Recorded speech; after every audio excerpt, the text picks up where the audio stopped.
Hey guys, welcome to Studio 44. Phil Sherman here.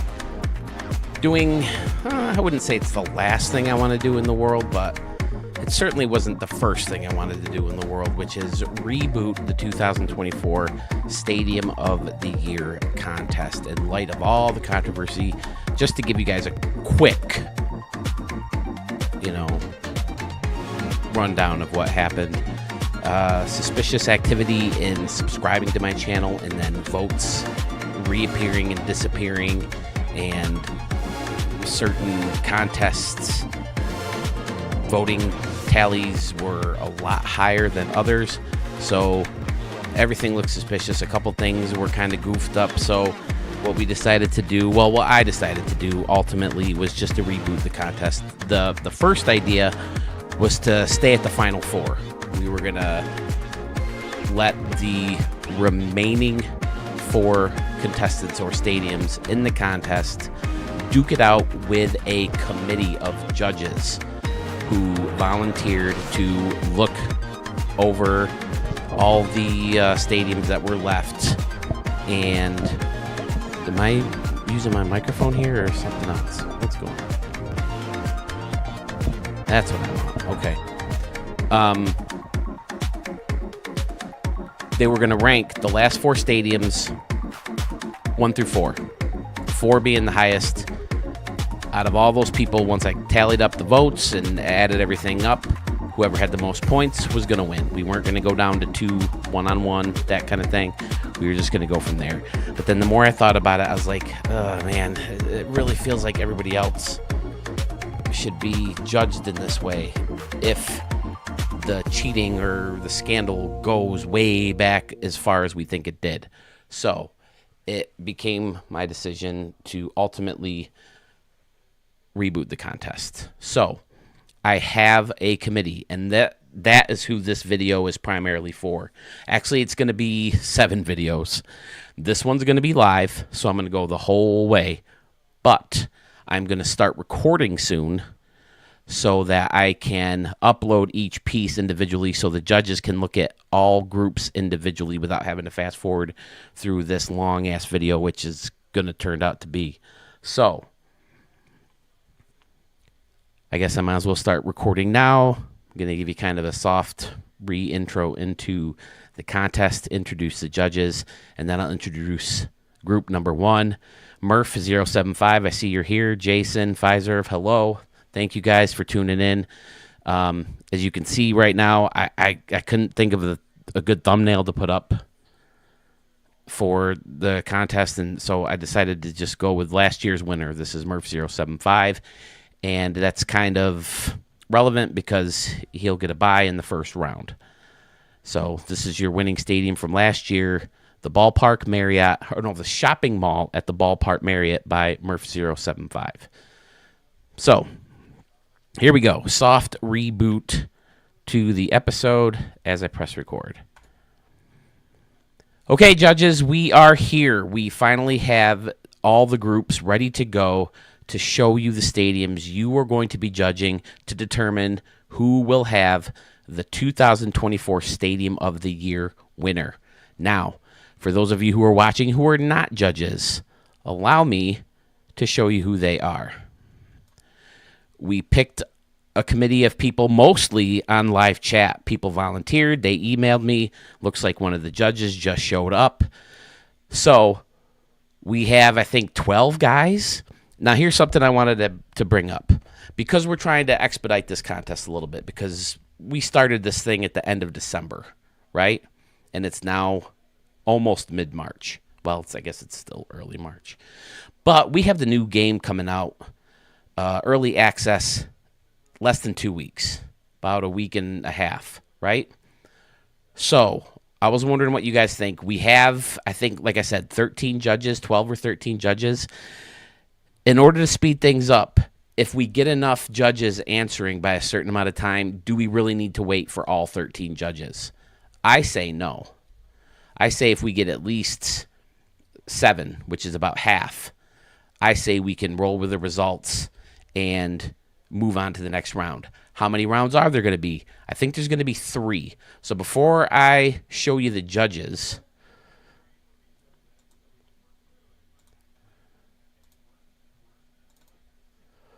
let's show you how our good buddy Sewell was kind enough to break down the groups.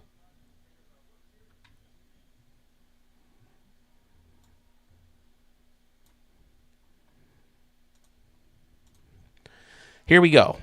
He made a nice little graphic and everything. Can't thank him enough for all the help he has been in this contest, whether it's been feedback or helping the streams be a little bit more interesting, or feeding me information while we're doing the streams and all that stuff. So basically what we did was we spun the wheel of names, right, of all the contestants, 29 of them, and we decided there was going to be a couple buys just because of the way the tournament had to be set up. Well, now there only needs to be one buy, and we're giving that to Murph because he won it last year. So the way he organized everything else is just went from the top of that bracket that we originally just randomly kind of set up and just went straight down 4 people at a time.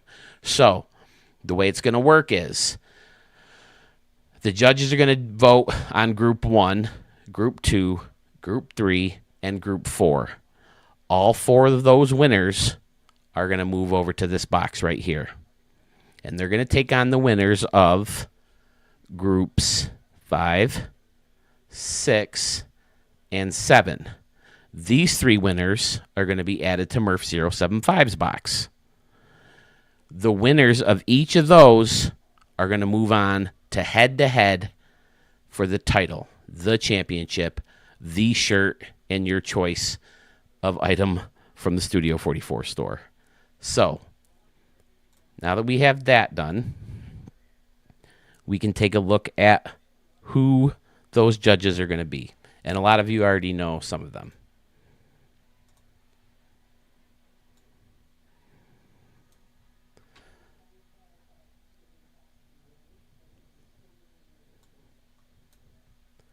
We have the chairman, the first volunteer, and the person I credit as my first subscriber to this channel ever, Frankie Quasar. I hope I'm saying his name right. Frankie Q, I usually call him. He's been in all these premieres and live streams, and he's contributed a couple stadiums to the channel, so someone we know and love. Rico Ramos has been in a lot of streams and premieres lately. He volunteered along with Felix Diaz, 5849. Dodger Blue was in the contest last year. He has a bunch of stuff going on. Down below him is Stephen K, 3001, another contributor of stadiums, and he's always at premieres and live streams. Mark Stevens was kind enough to wear the Studio 44 shirt in Oakland at the Oakland Coliseum for the final 2 games of its existence. Sent us the picture, and I couldn't be more thrilled about it. The vile, the evil, the treacherous, the traitor, PFK Nunn, who has banned canoes from his stadiums, also volunteered to be a judge. More recently, Tiger Shark 600. We've seen stadiums from him. Mogo Pens, someone who I reached out to join the contest. Frank J USA, Frank J F USA, fellow streamer, plays a bunch of games. He says the new golf game, you can create your own golf courses, and that kind of enticed me to maybe slide over there and check it out. He's going to be a judge. Low Gear Man, who we just mentioned a few minutes ago, just about every premiere, just about every live stream, and I think he said he might have some stadiums coming too, right? Dad Bod, OG, or Spanky McSlappy, showed up in the last stream. I've been trying to get a hold of him for a while because he is definitely someone I wanted to get a hold of for judging. And then last, but certainly not least, my older brother, Mark Sherman, co-creator of the Ricky Davis League, someone whose baseball taste I trust very, very well, is volunteering to do so as well. So let me count these. 1, 2, 3, 4, 5, 6, 7, 8, 9, 10, 11, 12, 13. Yes. If I miss someone, I don't want to leave anybody out. So please, if I miss someone, let me know as soon as possible. So I'm thinking I want to have everybody's results by Friday. Today's Wednesday for the first round. And then maybe by Sunday for round 2, and then announce the winner Thursday if we can, the day before the new game is available via early access. I'm seeing a bunch of judges show up. JJ Allen, I think, did you volunteer? I apologize. Your name is ringing a bell. I think, did I get a stadium request from you? Is that what's going on? I know your name looks familiar. You're new to the channel, so welcome. I see a lot of contestants of for the showdown here, and I see a lot of judges. So we know the judges. We know how the system's going to work. We know who the matchups are now. I think we can go ahead and start looking at the stadiums for the first round. I wanted to get on a lot earlier today. Here it is, 10:30. But I decided to prepare quite a bit more for this stream because I knew I wasn't going to have Sewell, and just because everything was so long, and I wanted to keep these videos shorter for the judges when they're looking through everybody's stadium. So I downloaded all 29 stadiums of the contest, and they are ready to go in order on the PlayStation. And that that took a lot longer than you would think. Let's stretch that over a little bit more. I got to toy around with Studio 44 here a little bit. Dad Bod, no, we are not live voting. What I'm going to have you do, and I'm going to email all the judges. David, not today, buddy. I do have your request. I'm going to be on again live tomorrow to wrap up all of the new stadiums. I will do that tomorrow night. I will get on as early as possible. So if you have a new stadium that you haven't seen yet, make sure it's in my queue. I will show them tomorrow. Today, this is all about the contest. So Dad Bod, I'm going to send all you guys an email that you can reply to with your rankings. So what you're going to do is you're going to rank each group 1 through 4, 4 being the highest, 1 being the lowest. Whichever creator's stadium has the most points after I hear from all the judges, they will win. Do we agree on the at least 7 so we can expedite the process? If I have at least 7 people's votes by Friday, we can call it a win? That's more than half. I don't want to see anything in the chat box but yes or no. I'll give you some time to catch up to the stream.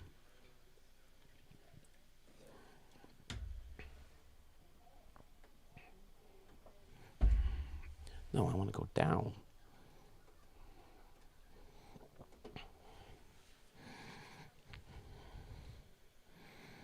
All right. Fresh 1X is an agreement. Dodger Blue. Murph is good. Dad Bod is yup. Okay, Braves fan. Yes, from Scotty Warren, Low Gear Man. How about a Pfizer? I know you were in here. Because I really don't want the judges to think they have to rush. I mean, especially the 5 or however many, ranked the first stadiums, and then I decided that they wasted their time completely. So I apologize again to them. I want to thank the judges once again. I really want to thank everybody for your patience and your understanding and your appreciation for this channel and this contest, and understanding of why I wanted to reboot the contest. I just thought it made sense. Oh, and that's another thing. Jace, I'm glad to see you. You and Pfizer right next to each other. 2 of you guys had to pick new stadiums because we realized that the 2 stadiums you guys had were created and conceived and largely conceptualized in the previous version of the game, and we kind of realized that was against the rules. So you guys were allowed to switch to one of your 2 other stadiums, and everybody else was allowed to switch 2 of their other stadiums too, because I realized that the tampering could have gone back as far as that prologue. So I believe Murph and Ranger Man, Zachary White, were the only other 2. Oh, no, Sewell did too. Sewell switched to Emerald. So we are allowing those 3 to change their stadiums along with Jace and Fiserv. So we've got that all out of the way. Let's take a look at the first group. The first group consists of Coca-Cola Park by JDisc98, Yellow Rock Park by Big Impact, Gotham City Central Park by Mo2179 or Mo Games. I'm sorry, Mo Games. I don't remember your numbers after Mo Games. And we have Lake Blue Ridge Field from Braves fan 112296. So let's get that out of the way, and we'll open up the first stadium.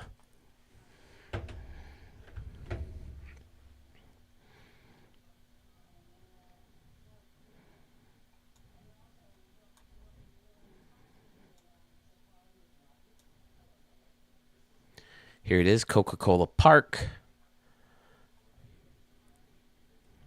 Nope, I don't want that one. I want this one. Oh, no, that's not it either. What am I doing? Here it is. This is the one I want.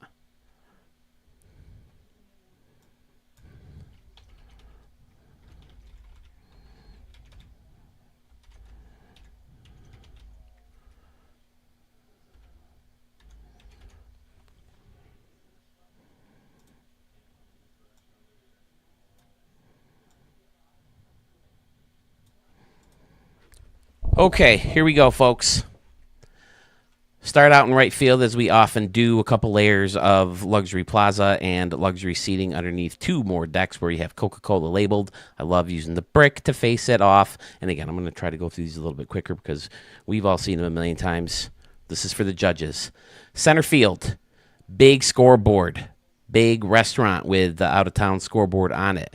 Other diners and kiosks and restaurants and team stores, home run deck, fan freaking tastic, umbrella seating behind some bleachers and in front of more concession stands, which is surrounded by a lovely waterfall, luxury plaza. Above that, everything is well closed off. Everything is incredibly neat and clean. And he added some buildings in the background for some scenery, parking lot outside of the stadium. Gorgeous, gorgeous start to the contest. And it's weird that we start with him because I think he was one of the last entries, if I'm not mistaken. Either him or Jedi Yank. Flip the lights on. There's what we have. Oh, let's take a look at the corner real quick because corners definitely should be considered when judging, because corners are a bitch. Over here, he rounded everything off nicely with field level seating. Nice. But listen, you guys can judge us on whatever we want. This is whatever you want. This isn't a contest about, oh, which one is the more realistic, which one is the most creative, which one is the cleanest, which one has just whatever stadium jumps out at you for whatever reason, judges. That's what you're judging on. So this is Coca-Cola Park from JDisc98.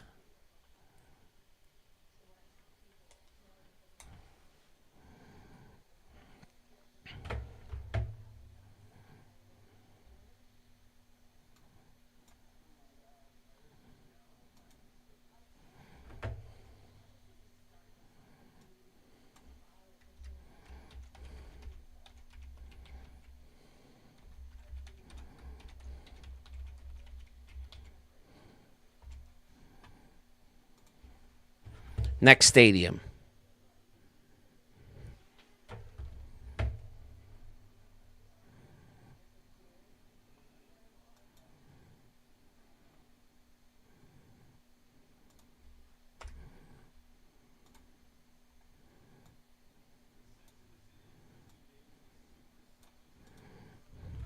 Yellow Rock Park from Big Impact.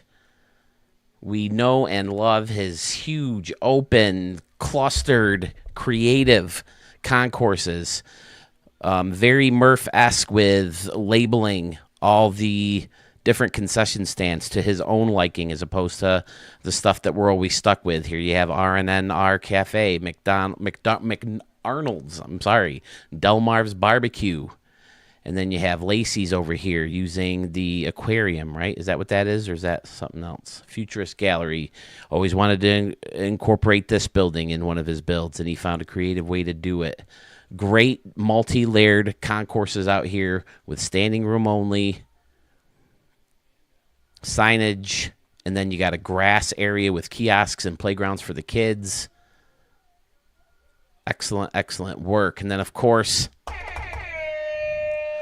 donate your canoes. Visit canoesforphil.org. Underneath, you have Mr. Subs, Ballpark Eats, burgers, more standing room only crowd. Faced off the wall beautifully with that lazy river prop. And then added signage and an out-of-town scoreboard on top of that. You got a couple buildings down the third base line with some seating.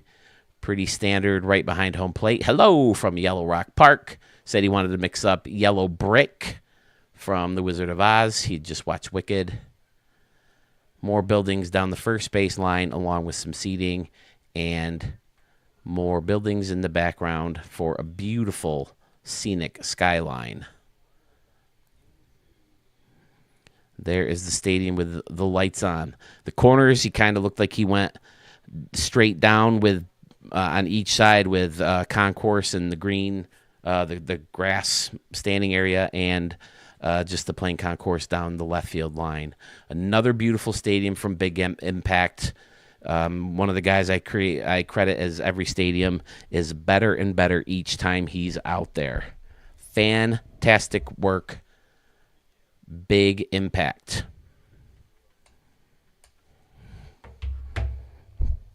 How am I doing? I found a way to get graphics up. I wish I would have had this for those last stadium extravaganzas. I could have had everybody's stadiums up. I don't know if I like the black background. I can change that easy enough. It takes forever to load, too. I can do it while I'm loading. Stadium Man Creator.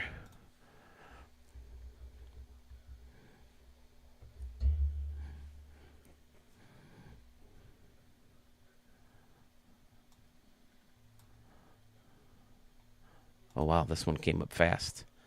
Okay, next up is Gotham City Central Park.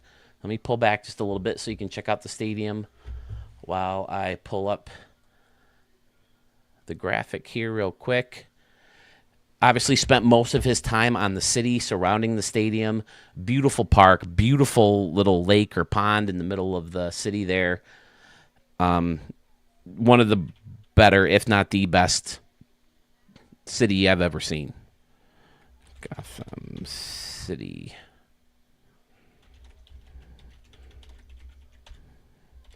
From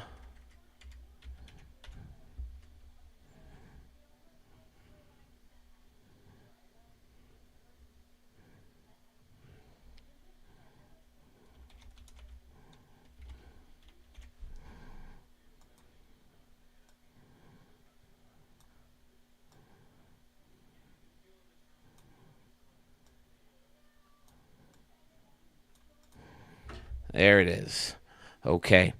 He has a little dog park area. I remember behind the batter's eye or near the batter's eye, there's the dog.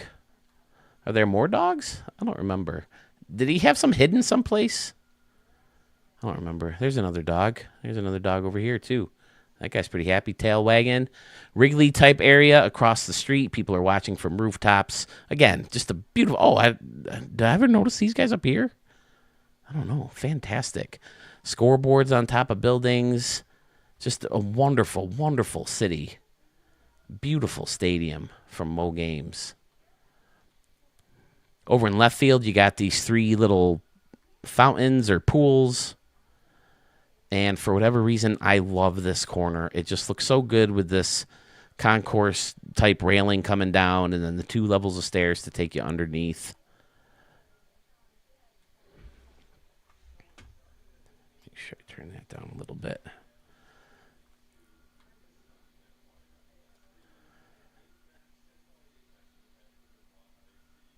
Just a gorgeous stadium. Again, I think to save memory for the city build, he's pretty standard around and behind. And again, judges, we're not holding anything against anybody with the standard around and behind, with any lack of, decoration back there. Again, it's all about your taste, your preference, how you rank it. We wanted to get as many judges as possible, so we could get, a nice, good sample size and get as many different tastes as possible so that we could get some kind of accurate reading on who had the best stadium of the year, because obviously the voting and the tampering that was done with it wasn't telling us, oh, look at that over here. I see canoes. We have canoes. And we have a wonderful stadium from Mo Games, or Mo2179. Yep, Mo2179. Thank you, sir.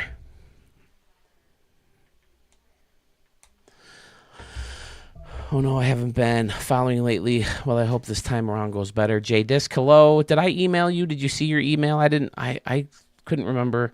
I thought I saw from someone else that they wanted to change, but I never got an official submission through the Google request form, which is what I kind of asked for. So I just changed Murph and Zach's, Sewell's. Let me get rid of this. And we'll move on to the next name. I'm trying to read through comments real quick while I go through.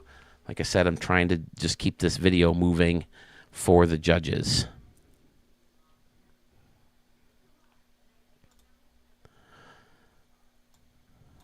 This stadium right here is Blue Ridge. Oh, wait. Let me back out and look again, because I know it's like version 3 or 1.5 or something like that. I want to make sure I get it right. So if the judges want to go in. By the way, that's the other thing, is don't feel like you can't go in, and if you want to take the time and, look at the stadium yourself, play home run derbies, play games in them, whatever. If this is the only thing you want to go for, fine, But if you want to go in more depth, feel free to do that too. Lake Blue Ridge Field.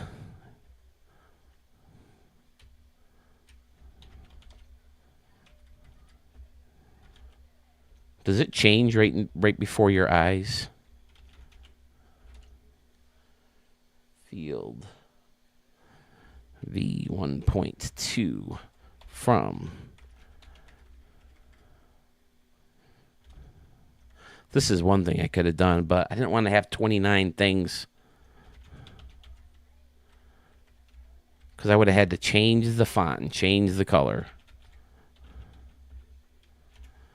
I looked for shortcuts. None of them worked. All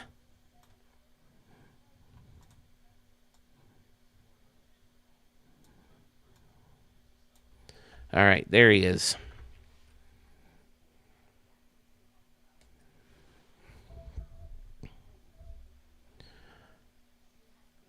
So you did want to change, Steven. It's okay. Like I said, this isn't necessarily supposed to be live. If you guys want to join live, that's fantastic. I love having you, obviously. It's always fun to chat and have your guys' comments. But I wanted to get in here and show everybody stadium. Home of the Cougars. Lake Blue Ridge Field. Another gorgeous, clean, creative, just wonderful stadium from Braves fan. 11/22/96. Plenty of fountains, plenty of green hills before, creating a different kind of layer in stadiums for different kinds of targets. You're going to be hitting in the fountain. You're going to be hitting in either side of the bleachers. I mean, you get the bleachers up here, that's a poke. And then you're going to be talking about which layer of bushes they got it into, and did you make it to the pine trees? And then more pine trees over here. Great use of the Phillies batter's eye, by the way. Closed off with the stacked stone. Another one of Braves fans' trademarks. Fountain within the fountain looks gorgeous. The tiger is playing the role of a cougar, I'm assuming. Multi-layered standing room only with a couple of benches for people to chill out and watch the game from. Pretty standard around and behind. Excellent lake in the background with plenty of boats and a flashy canoe. I've decided I'm going to do my best for the San Diego Canoes. That's going to be their team colors right there. I'll do my best to create that look. I can even have the purple from the eye be like their outline. I love the idea of the San Diego Canoes in the Ricky Davis League. Plenty to do for the kids with wiffle ball fields and playgrounds and batting cages, restaurants, home run decks, fan decks. Excellent. Little dock back here. Braves fan 11/22/96 with another masterpiece. The last stadium in group number 1. Bring that one up for you one more time. Coca-Cola Park by J Disc 98. Yellow Rock Park from Big Impact.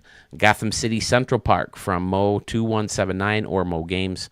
Lake Blue Ridge Field from Braves fan 11/22/96. Judges, those are the 4 stadiums. Which one of those is your favorite? Give that a 4. Give your second favorite a 3. Your third a 2.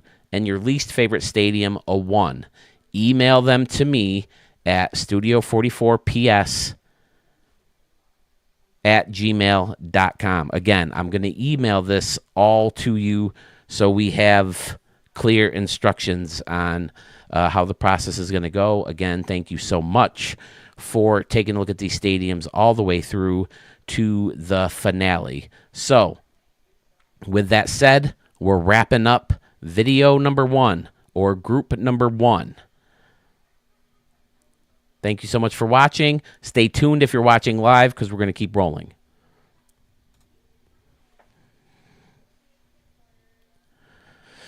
Okay, fellas. How's this going? What do we think? Is this working?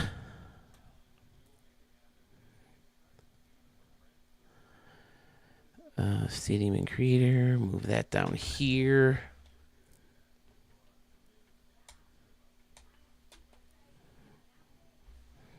Thanks, Steven.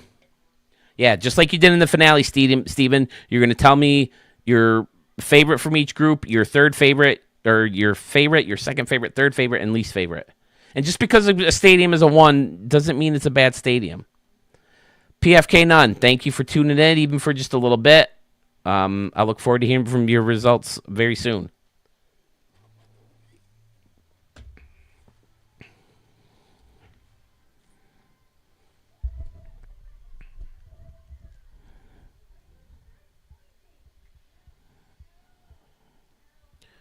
Why did I do that?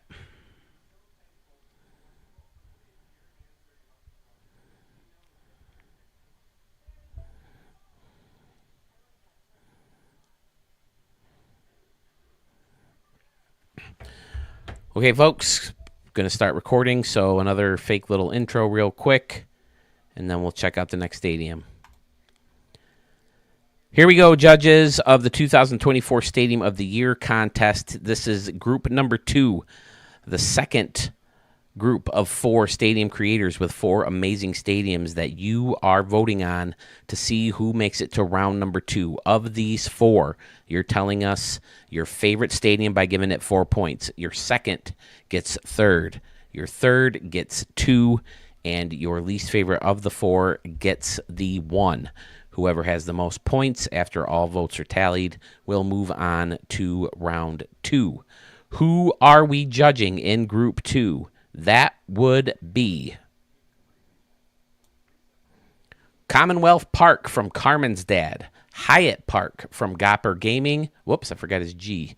Or MD Baseball 05. That's his gamer tag. Gopper Gaming is his YouTube channel. Bubba Gump Stadium from Jedi Yank, one of the final entries into the contest. Or Yellow Banks Park version 3 from Slick 102554. That, my friends, is the second group fighting to move on to round number 2. So let's take a look at that first park.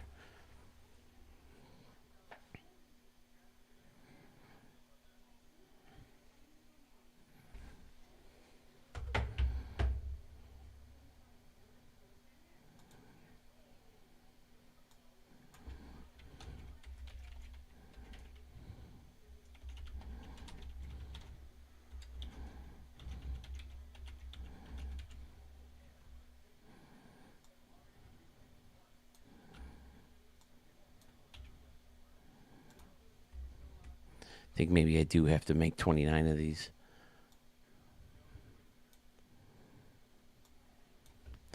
Here we go, folks. Commonwealth Park from Carmen's dad, a creator we all know and love. He has a very distinct style. Everything's incredibly clean. He has said live on a stream with me before that he has an architectural background, so he pays a lot of attention to detail. He doesn't like to leave stadiums that might have obstructed views, or there's no way to get to certain seats, or just crazy stuff like that. I do the same thing, but to a much lesser extent, less professional and clean and logistic sense. So obviously you can see it's very symmetrical. Tedious work must have went into lining up all of those bleachers and creating the little entrances and just the right spots, and leaving room for standing room only and a concession stand. And then, of course, having it blend in with the racetrack in the background by creating this structure with the clock tower and putting, the sluggers all the way through, one letter per tower.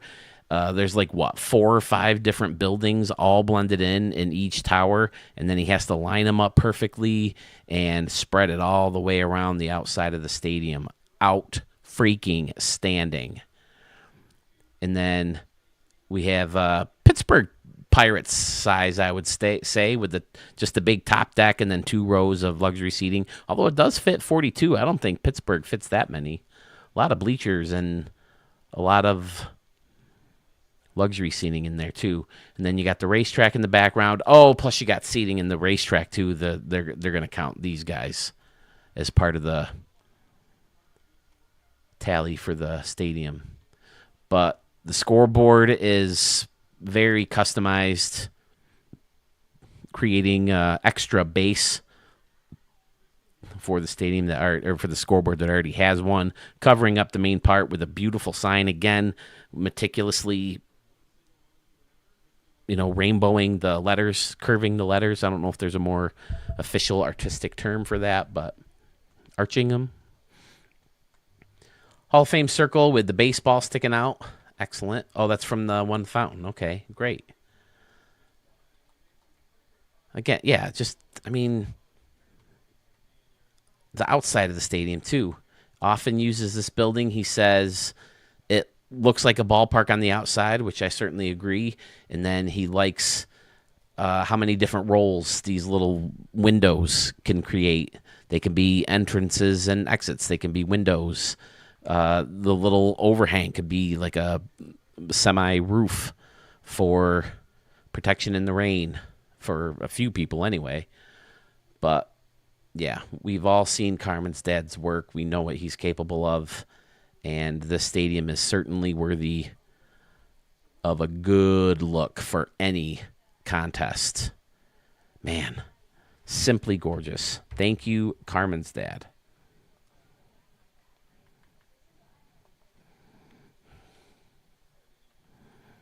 Andrew, were you one of the people I missed? Did you, the Skater 3 boy, did you say you wanted to be a judge?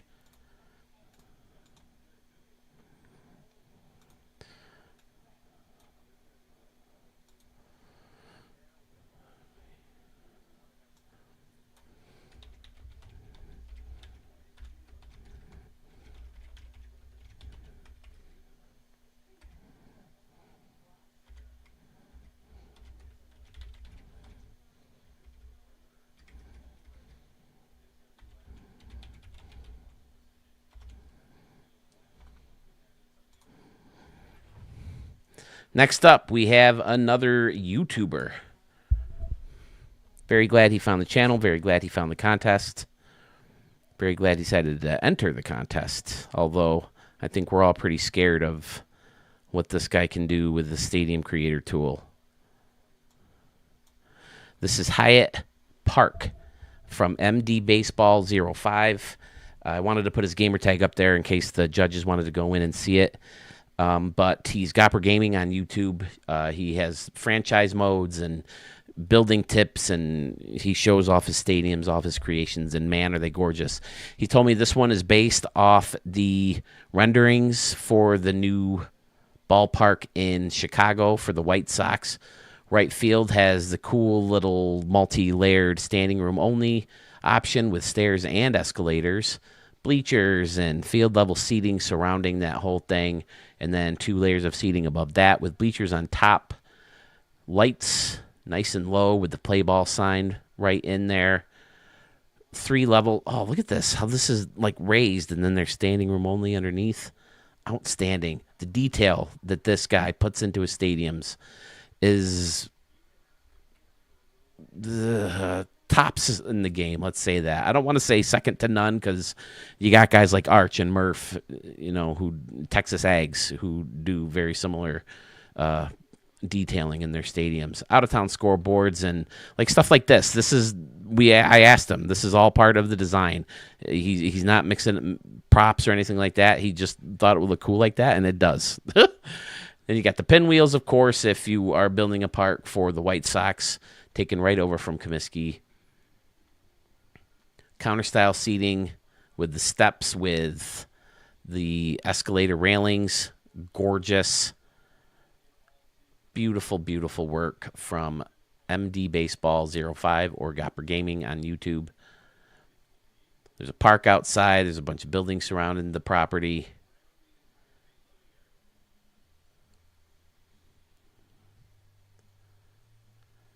As we take the panoramic view, he usually doesn't spend too much time outside of the stadium, but you can tell he did here.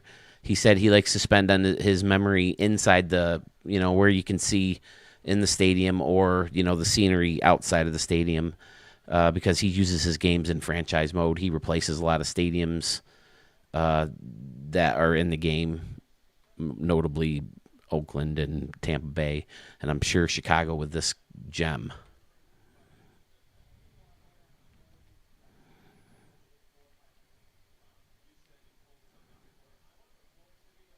Well done in the corners, turning them into, at least in left field, probably grounds crew holdings. Right field, there's it's spaced off with some marble in there. Looks good. Gopper Gaming, folks, or I hope I got his. Do I have his? Oh, so we'll put Gopper Gaming too. Okay. I'm pretty sure it's MD Baseball 05.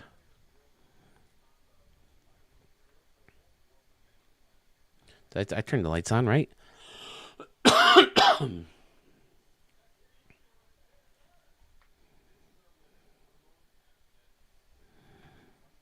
There it is. Hyatt Park from Gopper Gaming right here on YouTube. Check them out.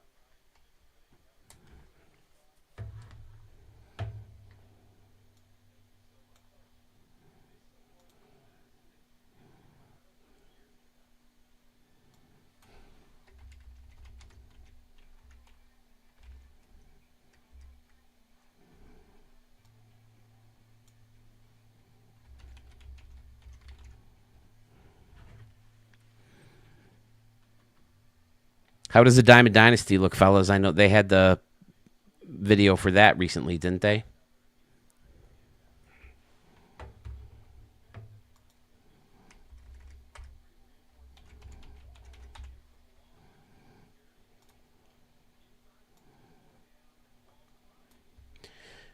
Here's Bubba Gump Stadium from Jedi Yank.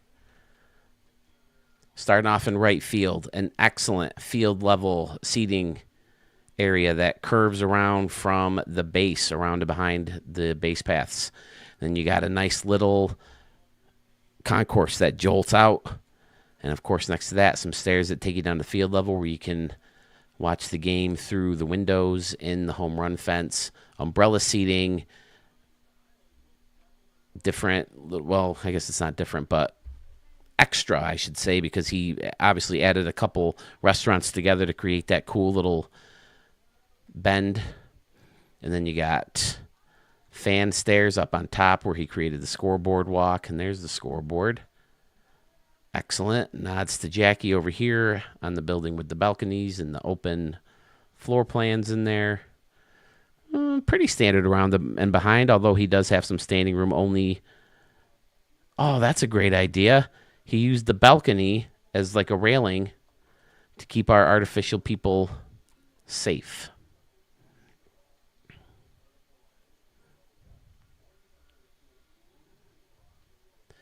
Dead center field, nice big open concourse with turnstiles to get you into the stadium.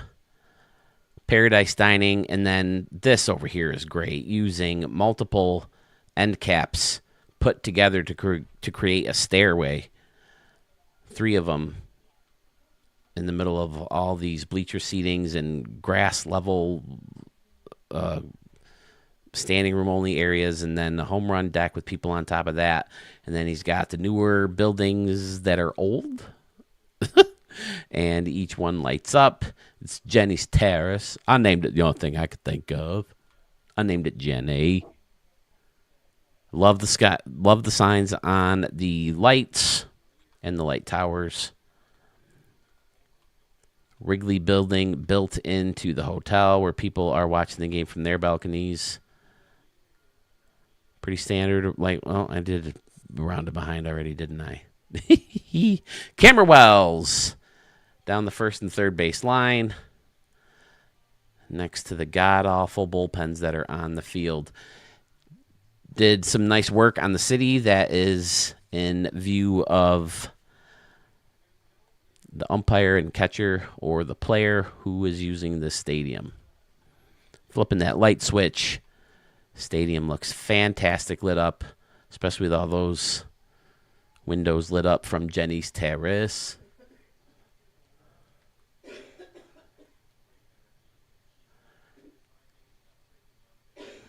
J-Disc 98 with Bubba Gump Stadium, the third stadium of the group, which means we have one more to check out.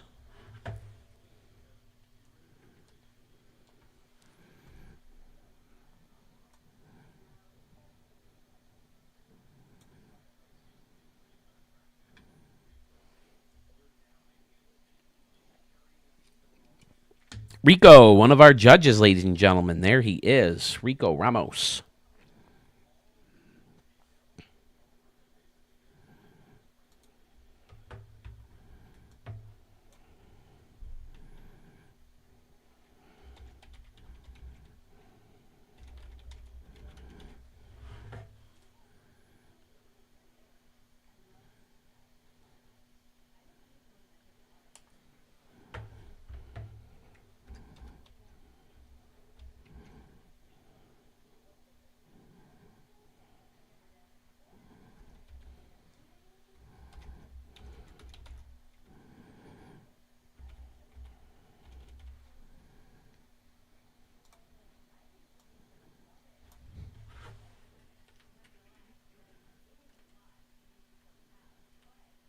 Version 3.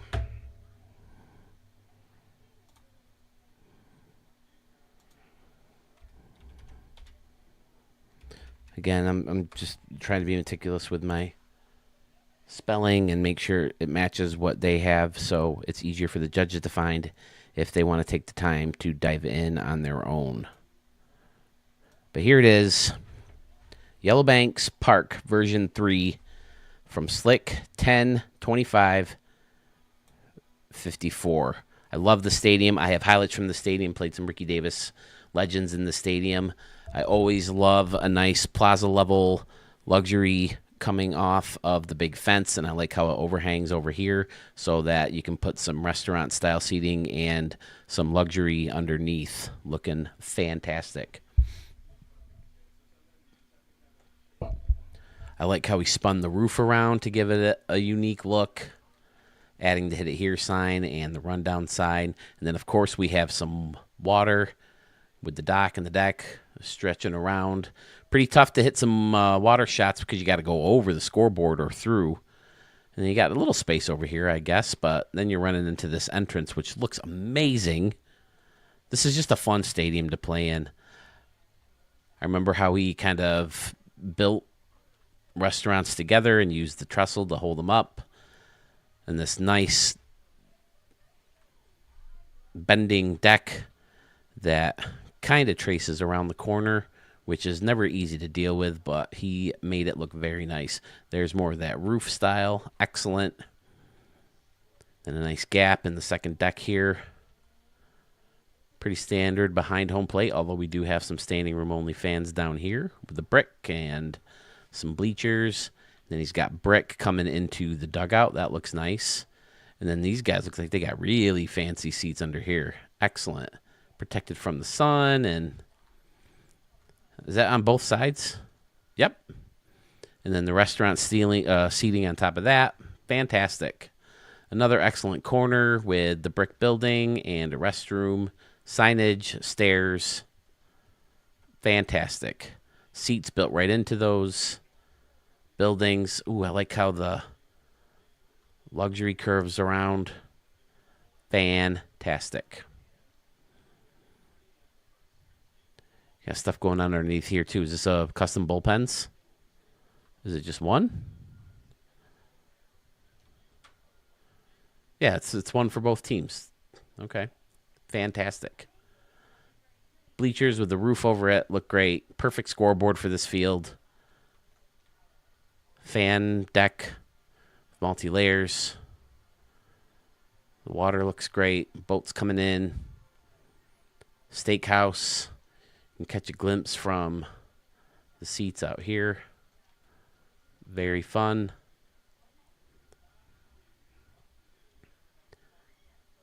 Another excellent park from Slick 10/25/54. Loved playing in the stadium.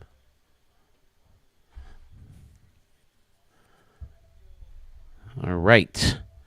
That was stadium number 4, judges. Is this your favorite of the group? If so, assign it a 4. Assign your next stadium a 3. Your third favorite stadium a 2. And your least favorite stadium, a 1. Here are the people in Group 2 once more. Commonwealth Park from Carmen's dad. Hyatt Park from Gopper Game. I got to fix a couple of these things. First of all, Commonwealth is one word. And the G in Gopper Gaming. There we go. Commonwealth Park from Carmen's dad. Hyatt Park from Gopper Gaming or MD Baseball 05. Bubba Gump Stadium from Jedi Yank or Yellow Banks Park version 3.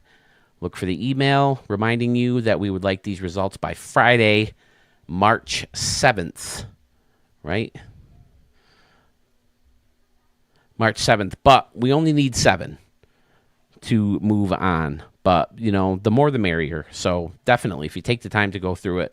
And again, you can write a frickin' 3,000-page thing on each stadium if you want, and I'll read every word.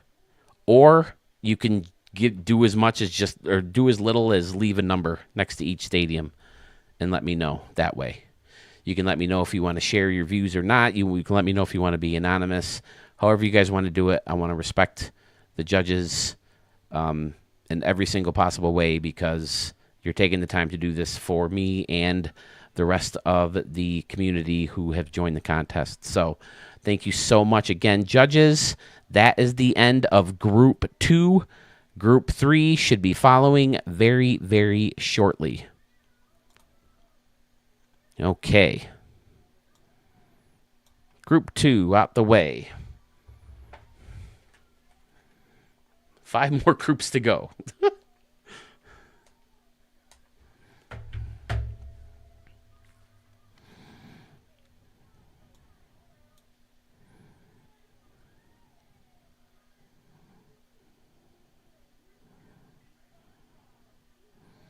It is Carmen's dad. I mean, you had enough competition with Gopper Gaming alone, but to add the other two, I did, you know, in part want to just do it the whole way, just have the judges vote each person and then, you know, go down. But, I mean, with the game coming out, you know, in a week and a half, I just didn't want to take the time to do it because I thought it would have been really cool to see how different the results would have been with the committee as opposed to the voting that we saw. Again, I think the committee turns this into a Stadium of the Year contest, whereas before it was turning into a popularity contest or a who can create more bots or get more friends to vote for him contest. And that's never what I wanted this contest to be. So, all right, let's start group number 3. Here we go, judges. Once again, taking a look at the next group, which is group number 3 in the 2024 Stadium of the Year contest. You were grouping, or you were voting on this group, telling me your favorite stadium all the way down to your least favorite stadium of this group, giving your favorite a 4, your least favorite a 1, and the 3 and the 2 in the middle. And after I have all the results from the judges, I will tally them up.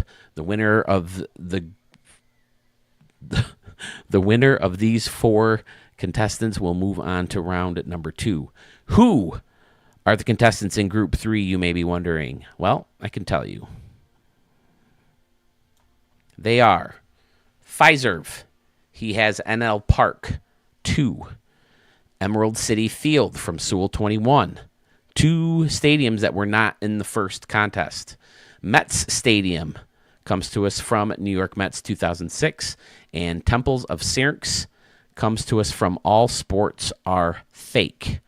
So, we are now going to take a look at each one of those stadiums and see, judges, which ones are your favorites and which ones get 1 or 2 points.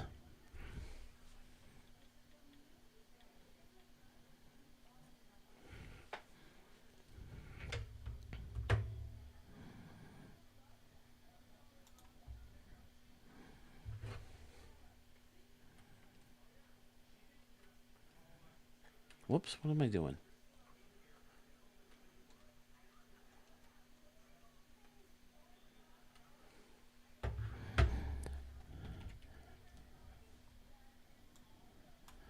NNL Park 2 Statesman Park from Fiserv is up first.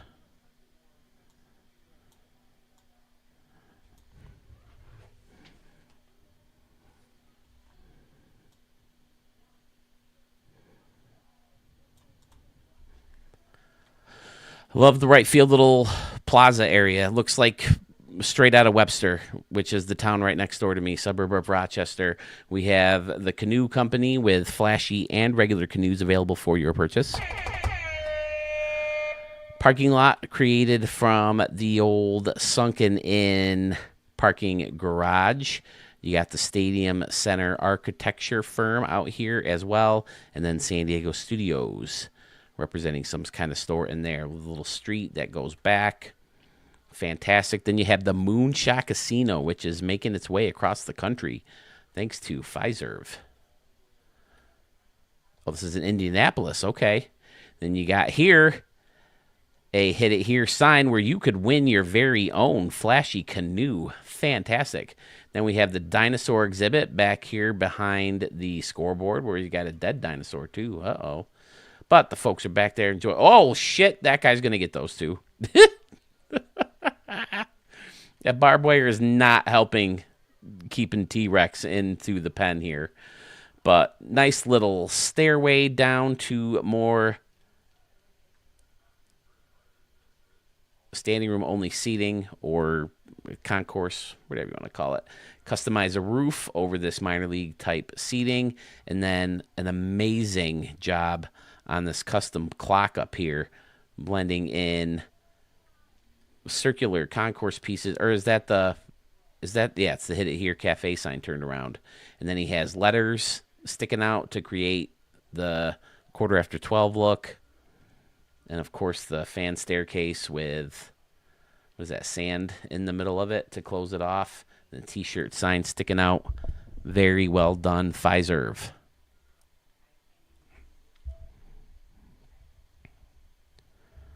Are you guys hearing me okay? I noticed on one of these videos that wasn't as loud as I usually am. I don't know why that is. My mic's turned up all the way. That's belted up all the way. I wonder if it's in my settings.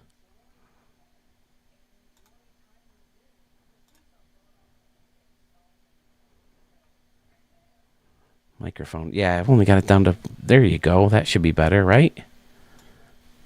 Well, it's probably too loud.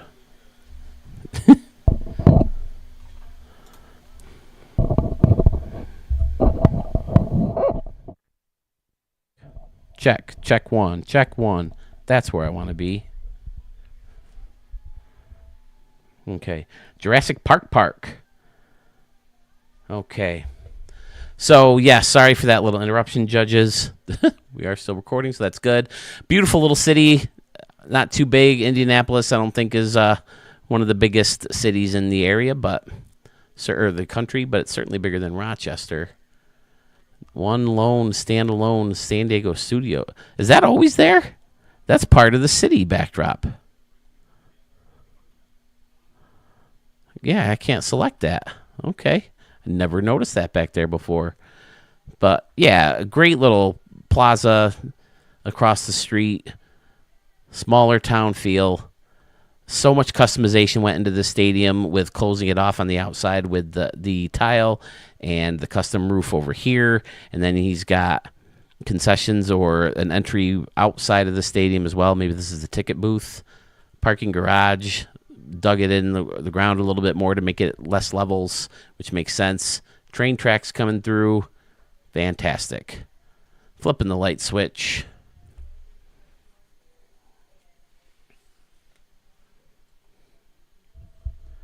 Did I make it worse? Am I too loud now?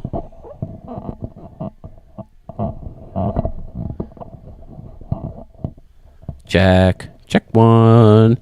Checky check. Check. Check. That's probably where I want to be right there. Okay, sorry. But, yeah, that's a thumbnail.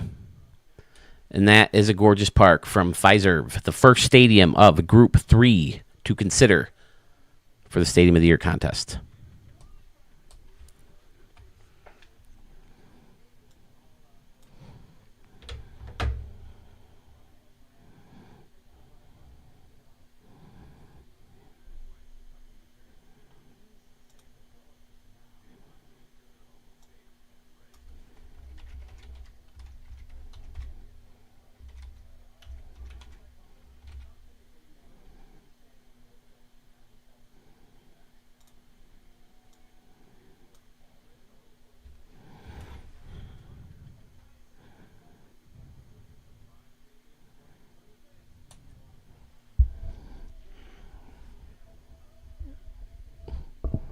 I turned it down a little bit, Carmen's dad. I hope that's okay. I'm still getting this down. I watched part of one of the earlier videos, and it sounds like I was overmodulated with next to Sewell's. I think it was I don't remember which round it was, but trying to find that perfect medium. So you're a fellow YouTuber. I certainly respect your opinion on the matter, so I'm sorry if I'm too loud now. All right. We all know the gentleman who created this stadium. Is he still here? I know I started a little later than I told him I was going to. Asked him to be on today. Said he couldn't do it. He's got to work later. So there he is. Emerald City from Sewell 21.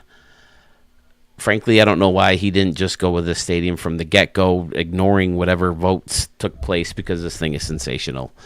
All the detail that went into the city behind, where you have some Wrigley seating mixed in with the newer plaza prop out here, and then more city in the background. You got some cranes doing work on what looks like a customized construction project. Outstanding.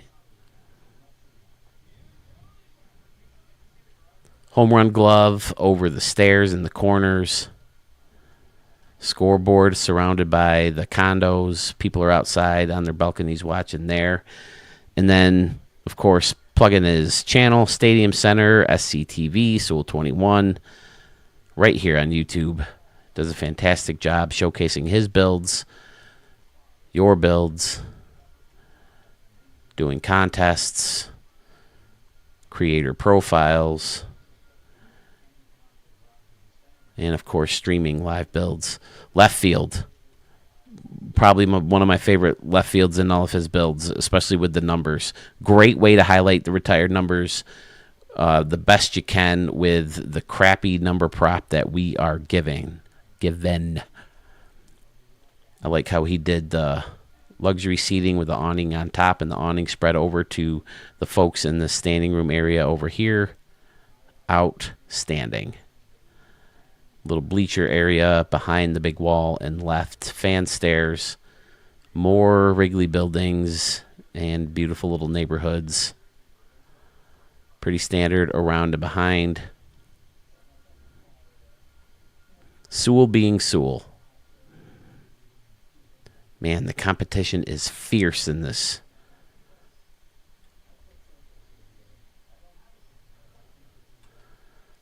...2024 Stadium of the Year contest. There's the lights, big upper deck and left field. I like the raised lights in the middle and then lower surrounding them. Pretty sure he built this. Is this one he built live? I think so. I know he did one around this time that he saved for me to do the Stadium Creator Whodunit. But, yeah, this is fantastic. Okay, Sewell's getting in the shower. Oh, there he is. Not sure how this one didn't get the initial vote. I was as surprised as you, Sewell. I love this stadium. It's fantastic. And I did mention it, right? I said anybody has the right to go against the vote and pick their own stadium, so. Yep, the retired numbers are excellent. Quirky corner, well done. No one likes the corners. Handle the corner over here by, using the stairs and the little bushes and the Bowman sign. All looks good. Simply gorgeous. 50% of Group 3 is now taken care of. Let's see the last 50%.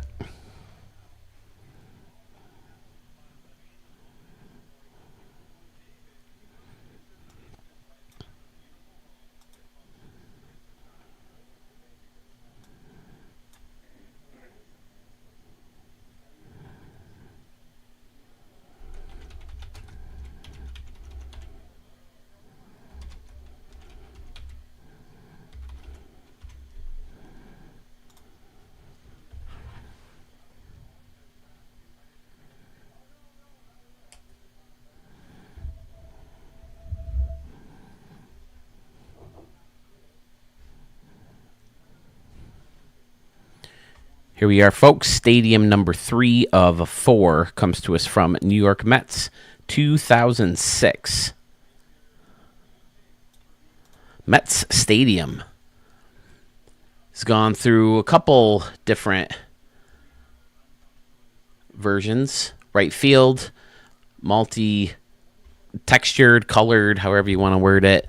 Concourse with the tile and the brick. Different angled bleachers, always a cool look. He's got the Shea Bridge up here. That looks pretty cool as well.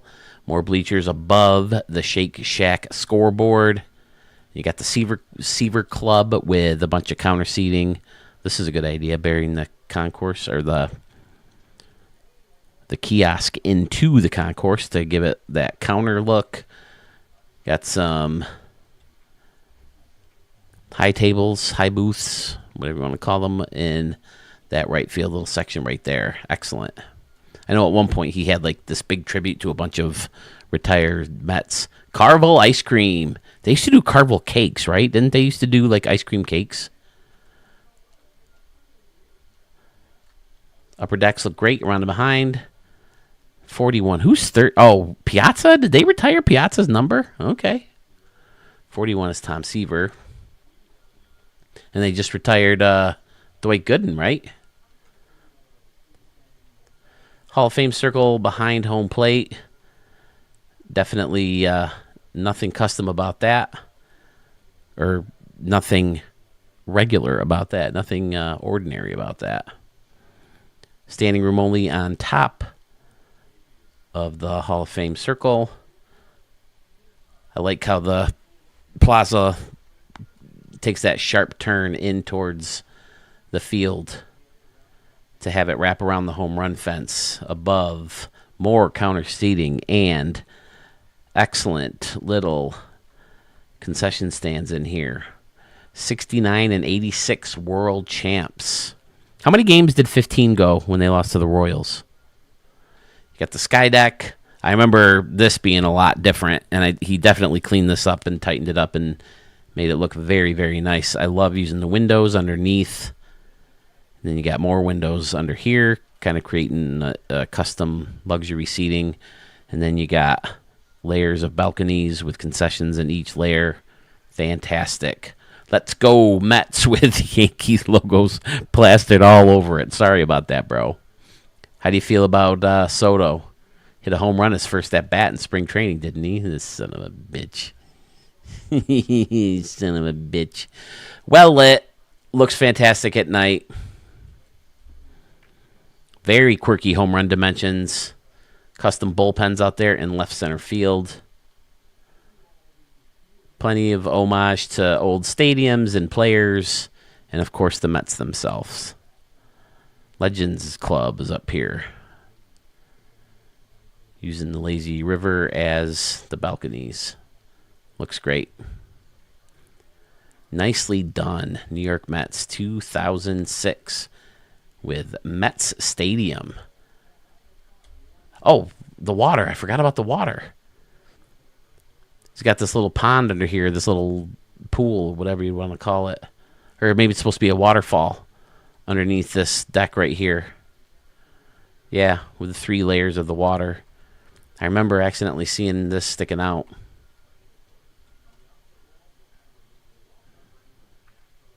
Nice job, sir.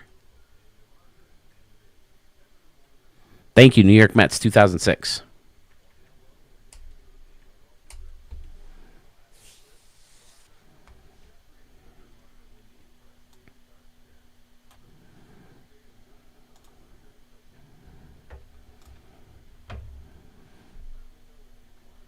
Oops, not that one.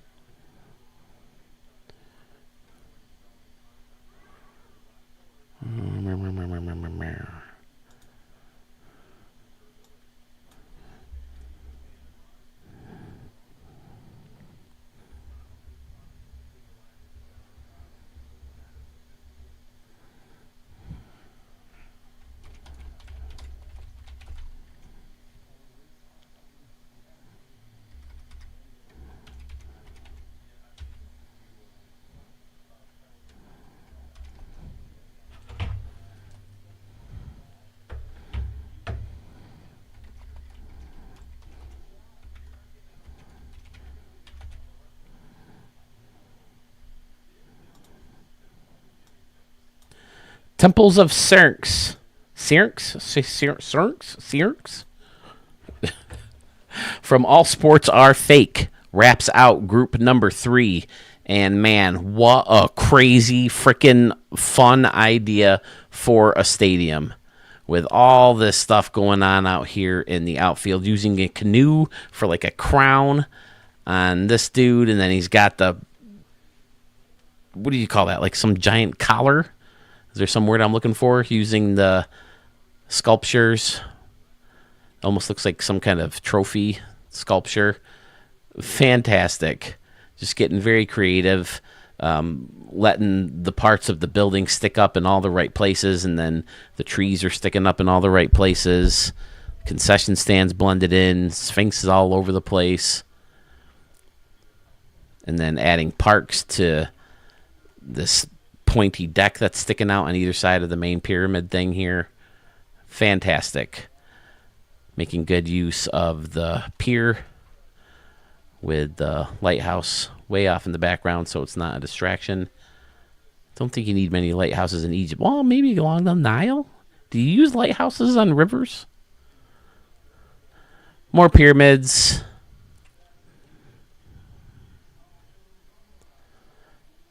Very symmetrical again, although you do have a little bit different over here in left field with the 2 different decks and using the end caps as stairs again. aliens are holding up the thing, and you got eagles with canoes on their faces. There's like a mask. Very nice. Very fun idea. All sports are fake, fairly new to the tool, if I remember correctly. There's denial. And if you forgot, my friend, he did fall in the river when he was in Egypt. He won't admit it. He's clearly in denial. But here we go. Yeah. Fun stadium from All Sports Are Fake.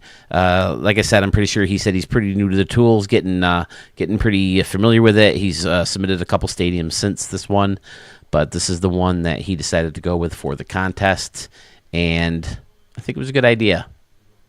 Nicely done. All Sports Are Fake. So much detail, so many creative ideas,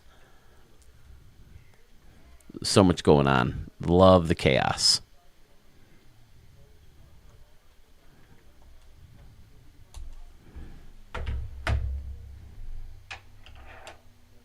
You thought what was British?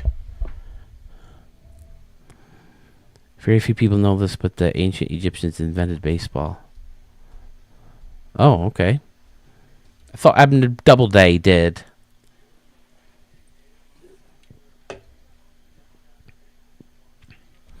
That's it, right? That's it for Group 4. So, let me get rid of that. Not Group 4, Group 3. That's all 4 stadiums for Group 3. NNL Park 2, or Statesman Park from Fiserv. Emerald City Field from Sewell 21. Mets Stadium from New York Mets 2006. And Temples of Syrinx, All Sports Are Fake, was the creator of that stadium. So, judges, you have to pick your favorite stadium. Give that stadium a 4. Give your least favorite stadium a 1. Your second least favorite stadium should get that 2, and your second favorite stadium should get that 3. Email your results to me, preferably in one email with all the groups. But however you want to do it is fine, but that's just my preference. Email it to studio44ps at gmail.com to help us decide who is the winner of the 2024 Stadium of the Year contest. Thank you again for checking out Group 3. Group 4 coming very soon. Okay. No longer recording as we set up Group 4. Oh boy, this is the big one, fellas. This is the big one. All right, here we go, starting off our recording. Hello, everyone. Welcome to Studio 44. Well, mostly I'm welcoming the judges to the 2024 Stadium of the Year contest to Studio 44. They have a tough task in front of them. They have to decide which of these stadiums that they are about to see, 4 amazing stadiums. One of them will be given 4 points. One of them will be given 3, 2, then 1. 4 obviously being the best. Whoever has the most points will move on to round 2 in the 2024 Stadium of the Year contest. Very, very, very competitive bracket right here with 4 amazing creators and 4 amazing stadiums.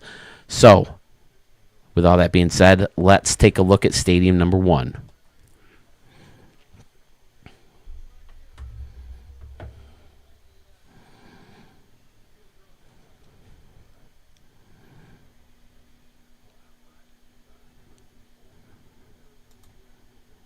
Whoops, that's not the one I want. I want that one. Nope, I don't want to delete it. I want to edit it.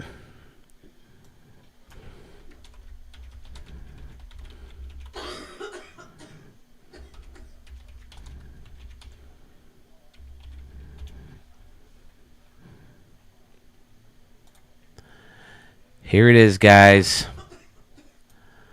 We couldn't believe these two got paired up together, and now they have to compete with two other stadiums on top of that. But this is North Pole Park from Young Gun, 1417.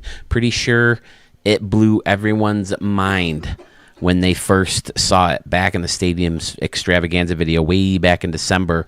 Look at this frickin' mountain in right field with the waterfall coming down and the canoes right at the field level. The Christmas-colored pinwheels over this smaller plaza seating or upper deck seating, which is behind a little deck where people can sit at these umbrella tables and have something to eat while they're watching the game. This deck curves around just for kids, and the sausage kiosk on top of that. You got wolf statues and signs and lights built right into the mountains. And how did I miss this in the original stream? An amazing, amazing Santa sleigh mock-up built with whatever tools he had to his disposal. And he got very creative using the rope and the garbage cans to cover up a wagon in creating the very red Santa sleigh. These two don't necessarily look like Santa, but I don't think they have a Santa fan prop. So Young Gun did the best he could. My goodness, look at this freaking waterfall, and then the ocean or whatever the heck is up at the North Pole coming through between these two mountains, and then connecting the two mountains is the North Pole Railway Company, 1865. Two trains going each way.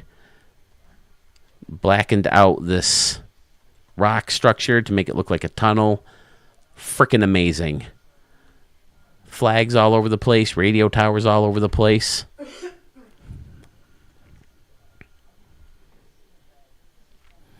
Canoes all over the place. An amazing deck that connects the stands behind the home run fence to the seating around and behind. Again, don't imagine the attendance would be very high at the North Pole. Not sure it's the best market for a big league field, so he clearly went with a minor league park, which makes a lot of sense. Nicely done. Young Gun, 1417. Look at that.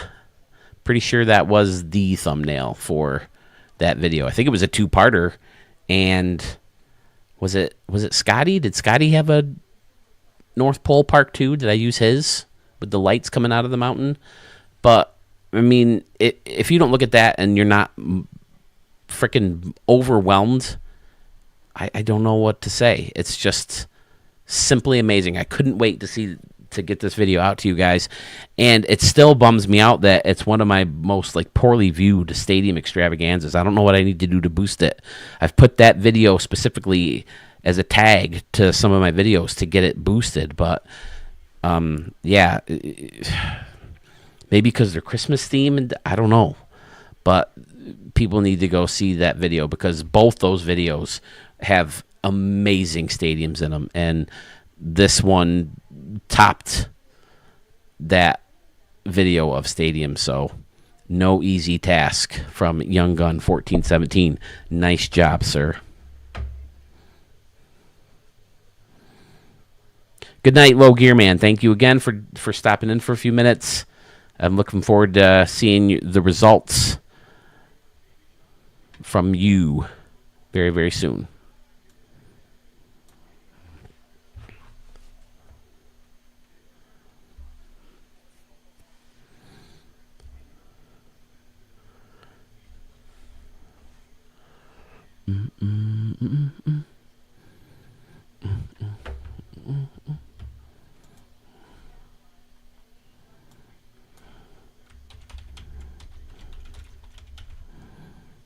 I think most of us know what stadium's coming next, right?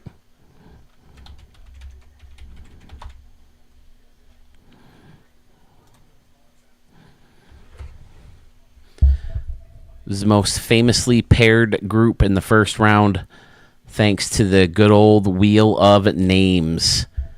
Two very extraordinary stadiums for very different reasons.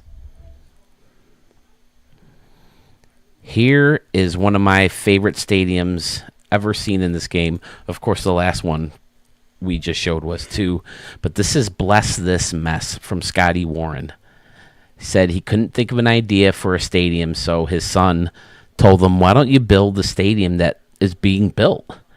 And I'm not sure that's a 100% new idea. We've seen similar concepts in the past, but the way he laid everything out and the way he used every tool, the stadium looks great and looks fun and has all these different targets despite not being complete.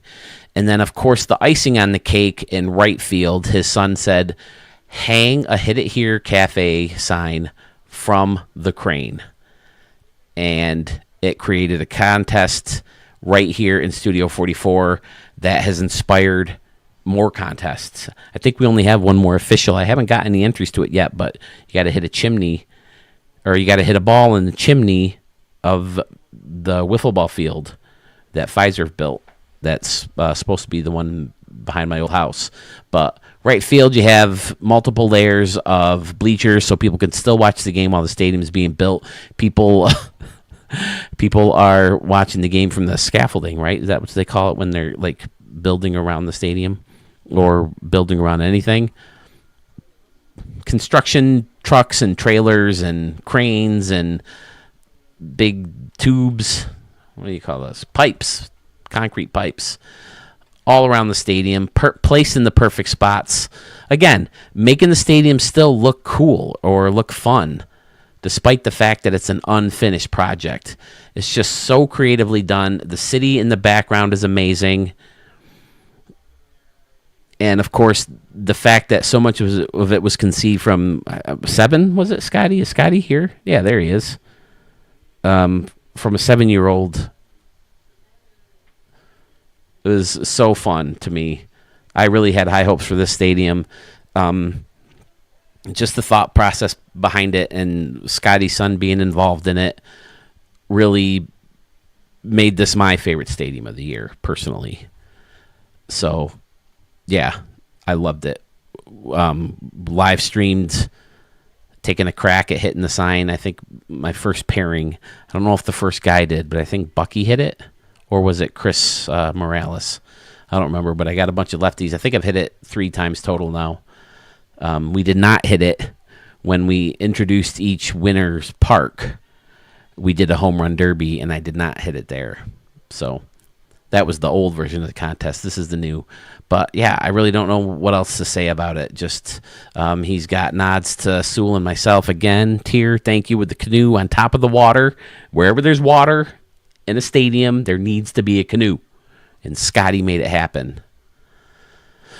Oh, boy. I mean, there's other fun targets, too, like hitting the ball on top of this building we were doing in home run derbies. I didn't play many right-handed batters in here just because, we were aiming for the hit it here sign. But with Steve Stewart, or with one of the big guns in the Ricky Davis League, in that one round I got in here, and you can hit the ball out of the stadium maybe or into the construction site.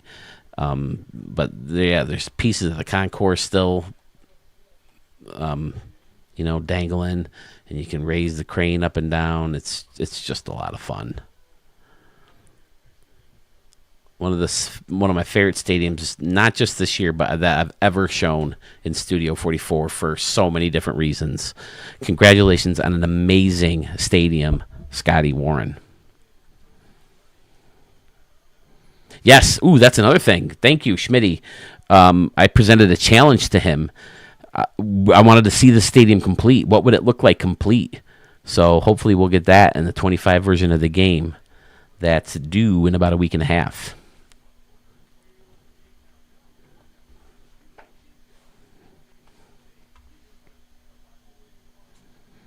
Yeah, Jason Young and Scotty right here, both at the same time.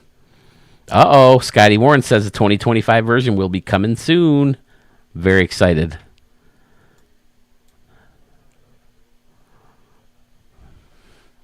Those are the first 2 members of that group. Yes, there's more. Holy shit. And they're both all-stars too. We're losing 3 amazing stadiums in the first round. Ugh. This is heartbreaking. Look who's next. Unbelievable the way this worked out.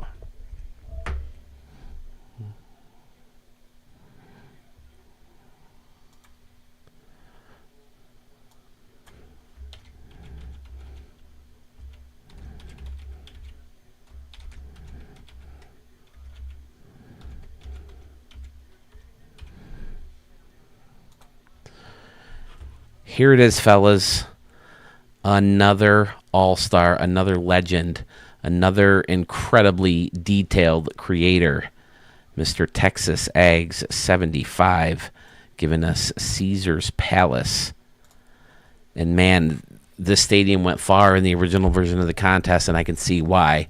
A lot of people love the fact that the opening is home plate shaped. I think he said he did that on purpose, but I love the detail that went into the little custom roof over the seats, and then how detailed and meticulously placed all these props were to make it symmetrical, and the entrance and the little walkways taking you into the pyramids and, you know, to the fountains on the way.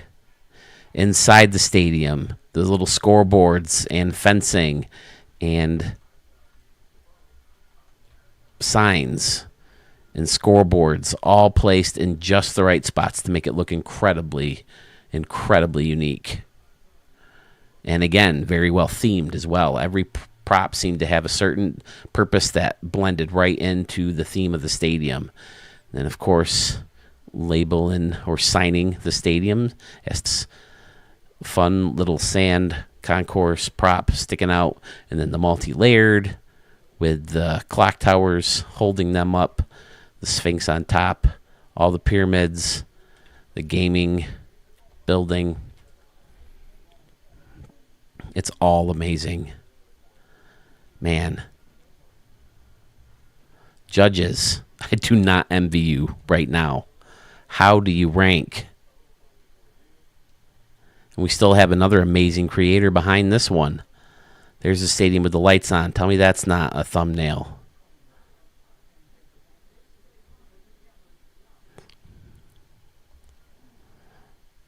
Again, for the judges or for anyone who may not have seen, we did not rank, you know, any stadium or any creator to create the brackets.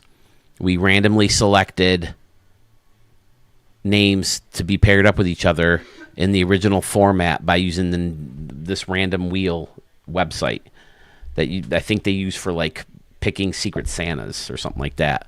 But we used it to form the brackets, and we were shocked when Scotty and Young Gun were placed together, and then in the new format to compile everything together, adding these two on top is just sickening.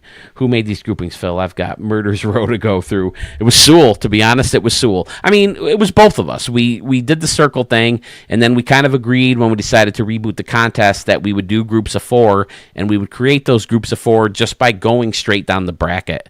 So if you looked at the original bracket, it's just right in order, and then at the very bottom we added the 2 buys, Schmitty and Sluggish Moth. Is it really? This stupid thing. As long as you can still hear it, that's all that really matters. Oh, the thing still says 100%. It might be just... Is it me just getting away from my computer or my microphone? But anyway, like totally where you can't hear it at all? Or is it just getting quieter?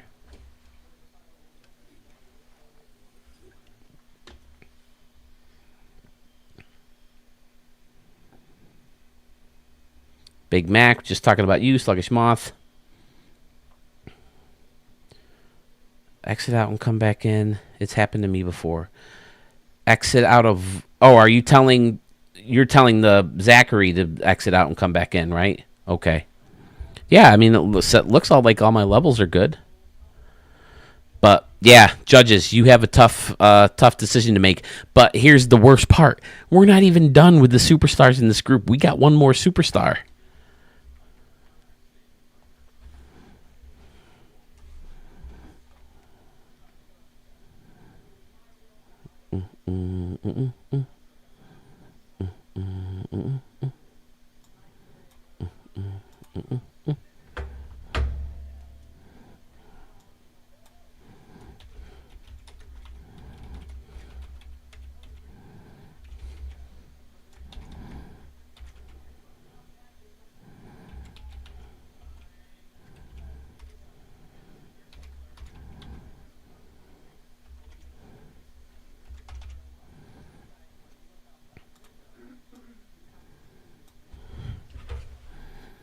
This is another stadium that was not in the original contest.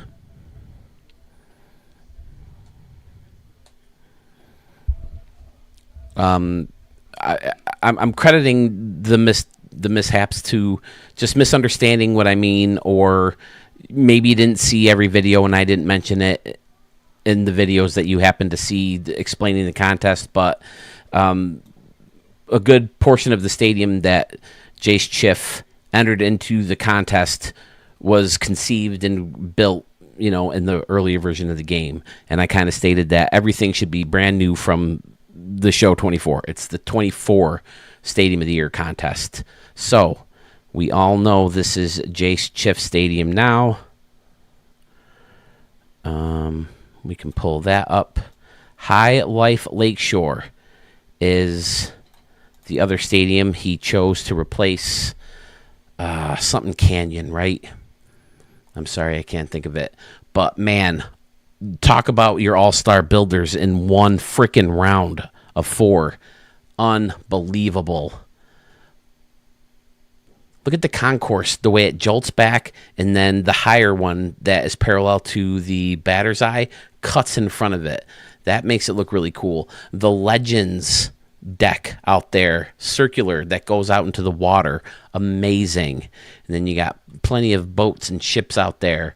The water is closed off by this amazing brick fence with the light indicators, or they also call them street lights, right?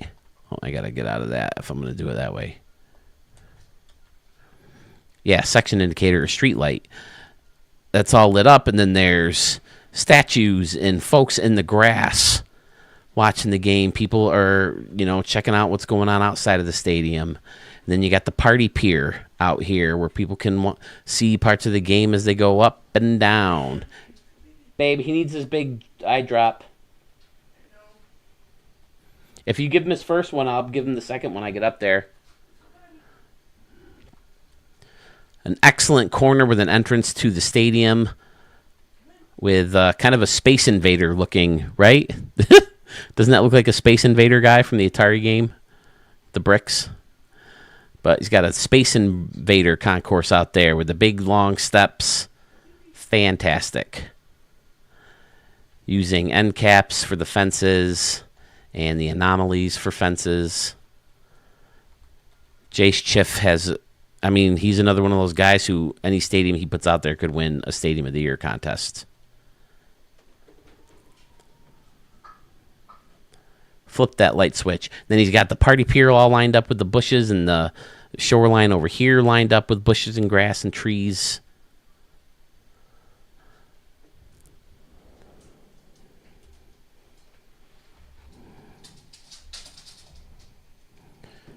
Next Tuesday or Thursday for our collab if it works. Yes, the one on your channel, Sewell, is that what you're talking about?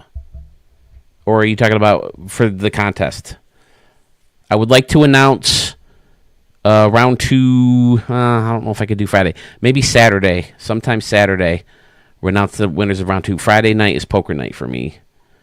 So Saturday I could do round 1 and then maybe get the results Sunday and announce the round 2 winner Monday, and then get the results for round 3, the final winner, on Thursday. Does that sound good? Am I right, though, Doug?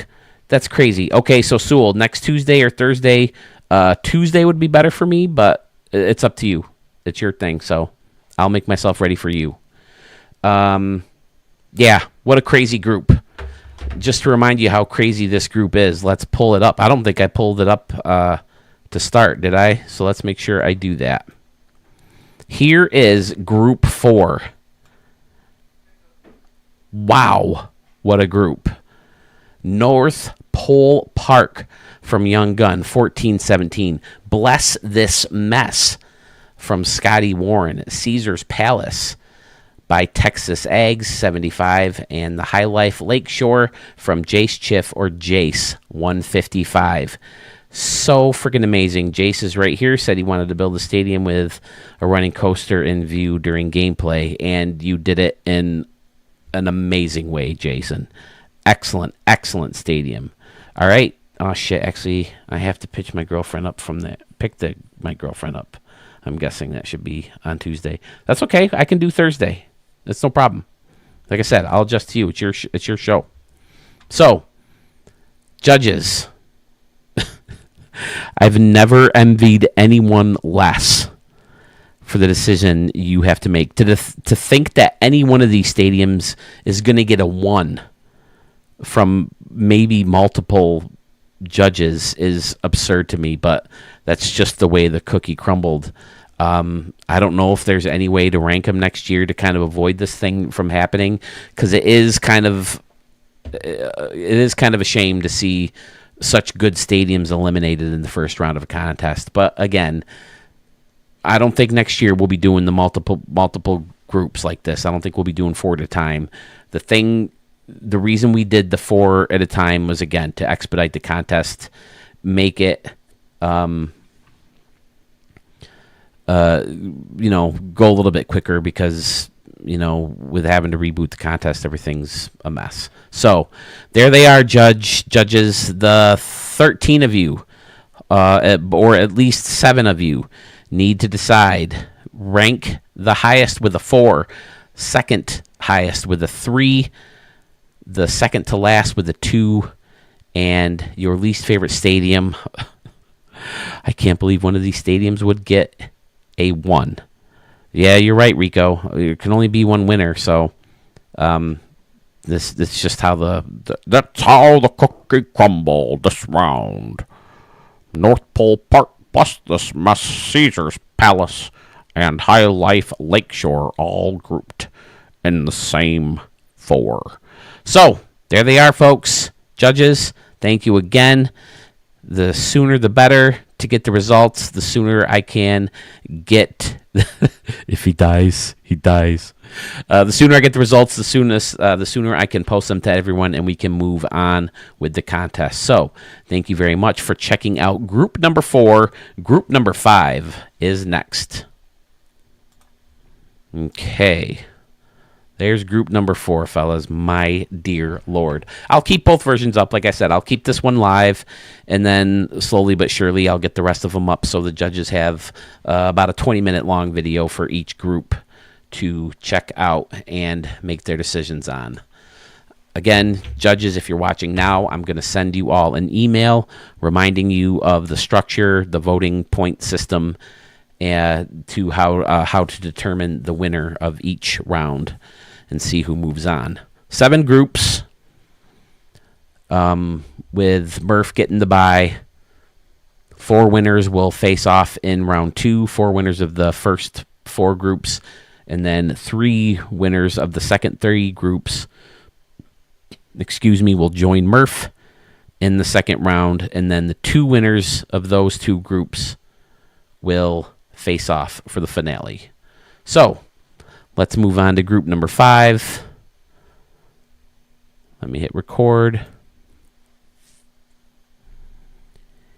Here we are, folks, back for round 5. Well, I guess I shouldn't say round 5. I guess I should say group 5 of round 1. We just ran into almost an impossible choice of 4 amazing creators who just happened to be grouped up together.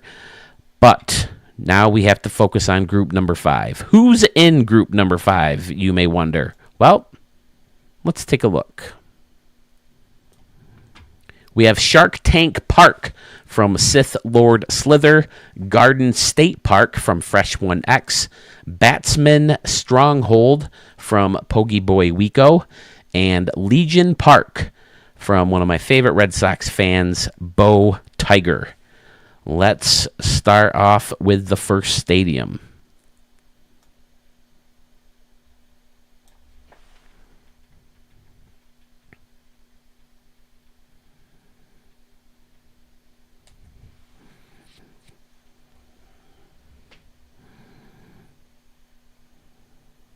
Yes, Murph, we will add yours in. I'll show your stadium at the end if you want, especially since it's new to the contest. It's your new final entry into the contest. I will definitely show yours today. But yes, we will show yours with the second group, hopefully sometime Saturday or Sunday. But again, the main purpose of getting these up is so the judges can see them and have the base, or some kind of reference point to remember the stadiums by, if they need to go back, or if they don't want to bother turning the game on and searching for the stadiums and blah, blah, blah, blah, blah, blah, blah, blah, blah, blah, blah, blah. Okay, who did the stadium? I know exactly who did the stadium. The stadium was created by Sith Lord Slither. Give me 2 seconds here. I wish I was a faster typist. Shark Tank. Is it Shark Tank Park? Yep. From Sith Lord Slither.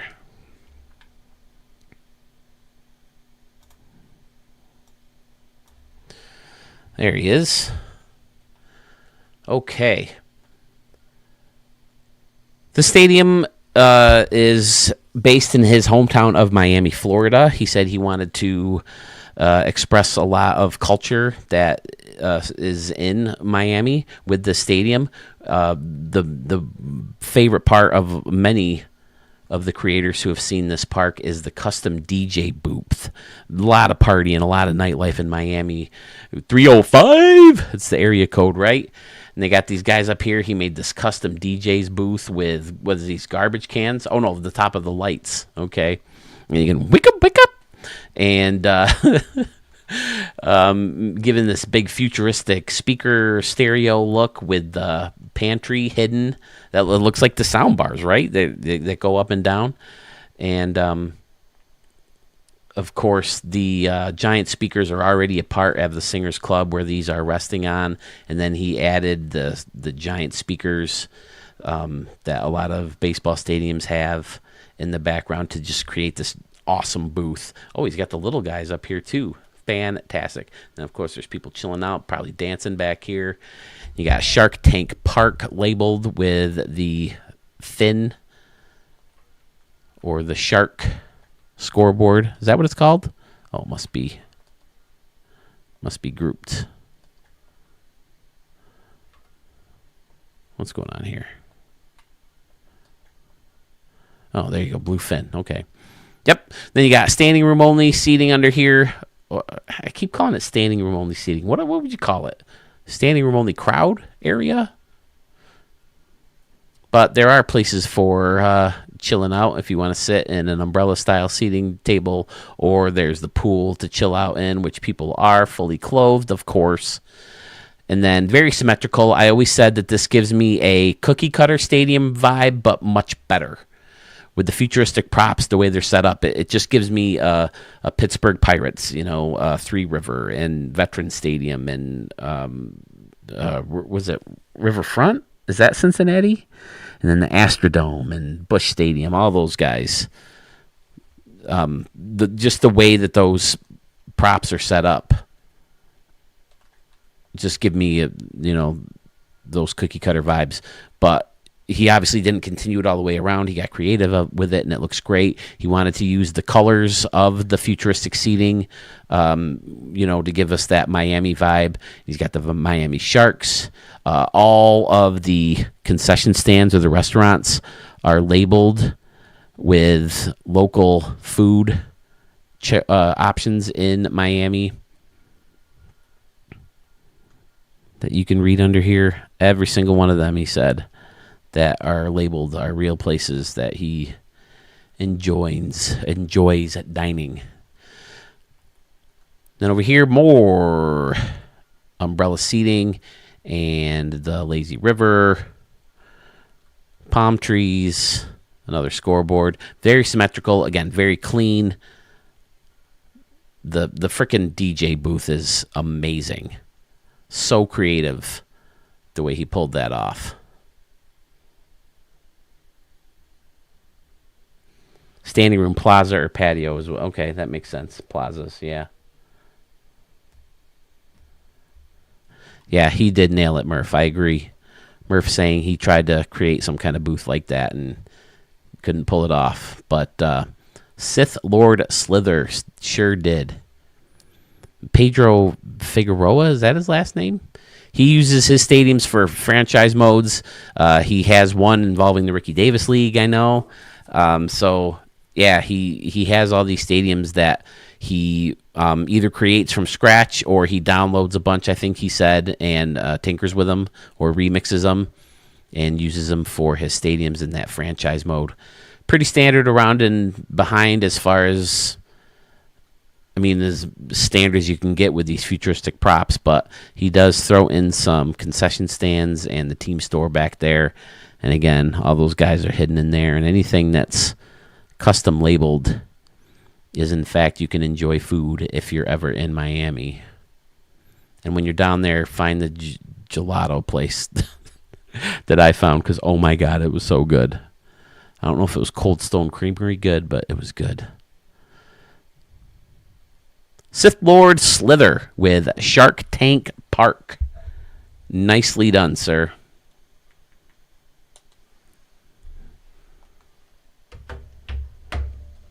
DJ Slither, Mr. 305. And of course, whenever I see that, I have to tell my joke. What's a DJ's favorite pasta sauce? Marinara. That's a good joke. That's a good freaking joke. Plus, it's fun to say. You gotta hold up the ear like you got your headphones on, and you gotta go marinara. It's a fantastic joke. All right, Sith Lord Slither. Let's move you down, and we'll pull up the second stadium of Group 5. Now, I should have brought this up at the get-go, but let me rename this real quick.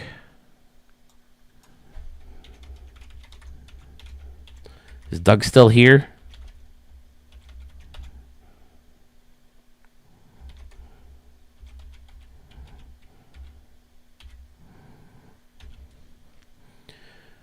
Okay, now, as we know, this contest has been going on for a long time.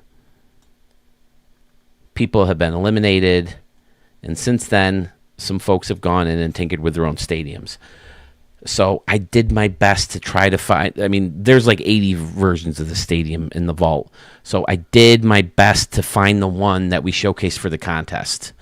Because I didn't want to show a version of the stadium that was edited, after it was looked at, So I'm sorry, Doug, if I have the wrong one. But, I mean, any version you pull up of this stadium is freaking amazing. Starting off at right field, we know how much I love how you hid the waterfall with the ivy and the fountain. Amazing. You got the dogs hanging out here. You got standing room only people. You have the newsstand behind the fountain, a beautifully cleaned, created. Oh, you did not upload the... Oh, okay. All right.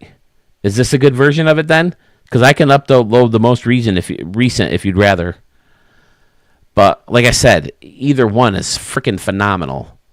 Any way you look at the stadium, using the one building turned to its side for its siding, and then you got windows over here and windows over there and windows here, creating a custom luxury seating section that goes pretty much all the way around this corner out here and left, creating all these layers with wedge buildings and bleachers and water and bleachers on top of that with steps and more standing room. It's just decks on decks on decks on decks on decks on decks on decks on decks. Blah, blah, blah. If you want, though, Doug, for the next round, if this one moves on, I'll get the most recent version. If you haven't tinkered with it, maybe it was Jedi Yank who told me that he tinkered with it. When I told him that we are rebooting, he was like, "Oh, yeah, great," because I've been tinkering. And I was like, "Yeah, I should show the version, that you did." Like I know the Cernx one was because it had different batter's eyes, so I went back to the same batter's eye as when I showed it. That's why I was looking at the older videos. And then with Bubba Gump, I didn't recognize the changes, but I went a couple stadiums in.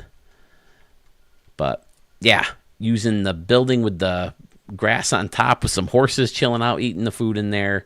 Using the construction trailer as doors to get you inside here.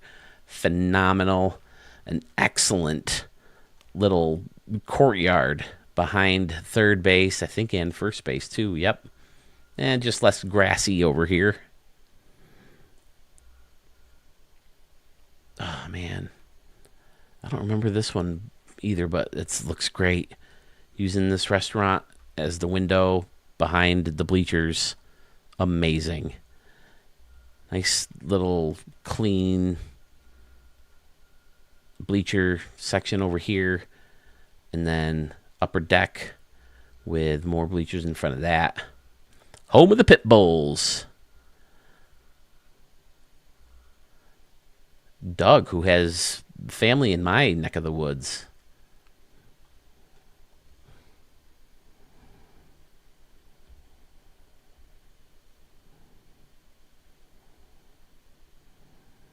Mark Stevens, one of our judges. I want to know, are there any judges in here who saw Group 4? Yeah, Mark, this is another one of those stadiums that simply blew everyone's mind. The first time I saw it was on Sewell's channel. He might have been live when he was showing it. And then I was like, oh, man, I want to show the stadium. And then I looked at my queue, and there it was. So, yeah, this is absolutely fantastic. There's just so much to talk about because there's so much going on. Using the overhang building here with the murals on it, and then the funky windows sticking out looks fantastic with this. Everything about the stadium. No matter, once you get this much of an amazing, what's the freaking word I'm looking for? The base. I can't think of the word right now.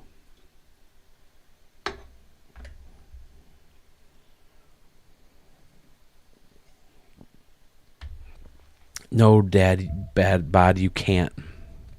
One gets a 4, one gets a 3, one gets a 2, one gets a 1. But yeah, Fresh One X, Doug. You see him right here in the chat box.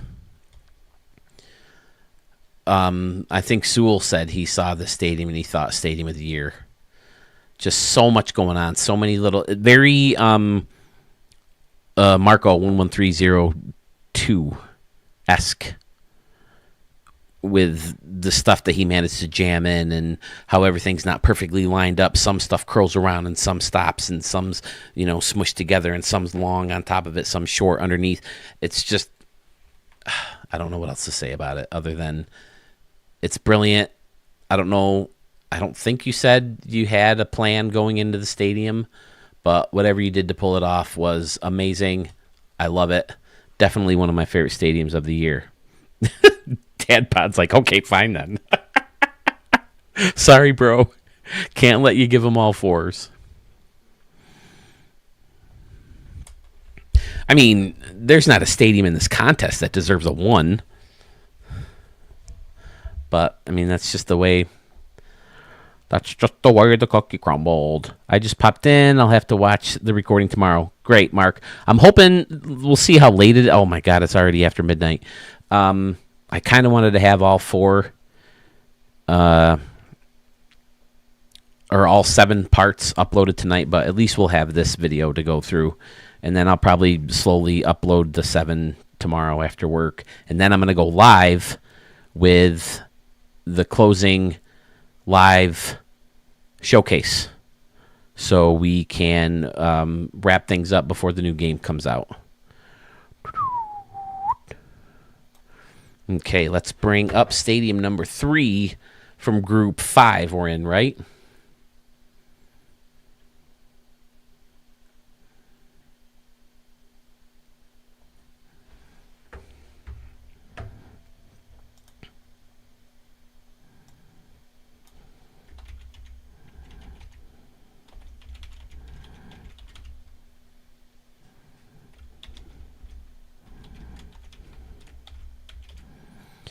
Ooh, another thing I should have mentioned is that this gentleman, along with New York Mets 2006, they only entered 1 stadium. Everyone else did 3 stadiums and let everyone decide which was going to be their representative in that prologue. Next year, I'll have to see whether we do that or not. Maybe I'll do a live stream where people can talk about their 3 choices for a while. Or maybe, like I said, maybe what we'll do next year is do at the same time some kind of Stadium of the Year and Creator of the Year. But we'll see. We'll see how it goes. I don't know if I want to create the extra work for myself, especially since I'm hoping the channel will grow even more and probably have more contestants every single year. But here it is. Batsman Stronghold, Pokeboy Wico. This guy has a few good stadiums that we've seen, but like I said, he only wanted to do the 1, and obviously he built this one over a strong period of time within this version of the game. Right field. Look at all this stuff that's going on out here. You got the scoreboard labeled, and the buildings coming out of the marble. People are on these balconies, and there's windows. You can give back. MLB will give back if you can hit one there. $100,000. You got the tops of the buildings sticking out, and then the kneel to the bat. He's got the castle on top, which has a moat.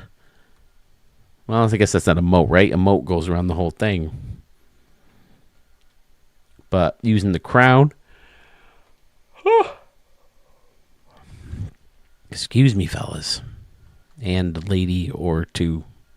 But I remember him telling me also that he's got this hidden pond back here. Yeah, in here with the fountain. Cool stuff. Left field. It might be. It could be. Out of here. See ya. I like the stacked marble and then people up top with the ballpark eats. And oh, this is cool. Oh, it's the game. I was like, who the fuck is working on something out freaking midnight? But I must be near like a fountain or something that's spraying. But yeah, there's water in between. And then look at how he had to customize this.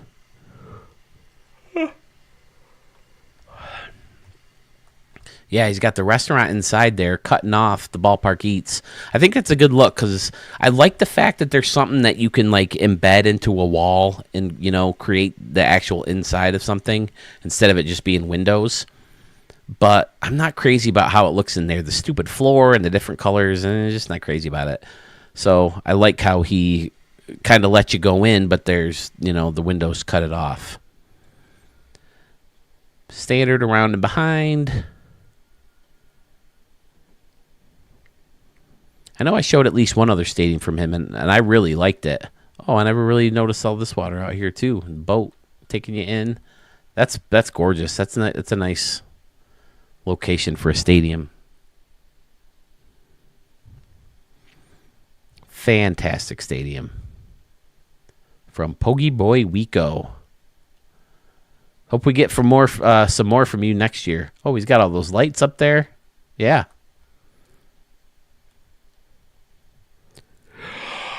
Oh boy, fellas. Here comes all the yawns. I'm sorry. I normally get to edit these out. But, yeah, I would love to see more from you next year, Pogie Boy. Hopefully we get some new props and we can see how creative you can be because, man, this is very, very unique and very, very custom.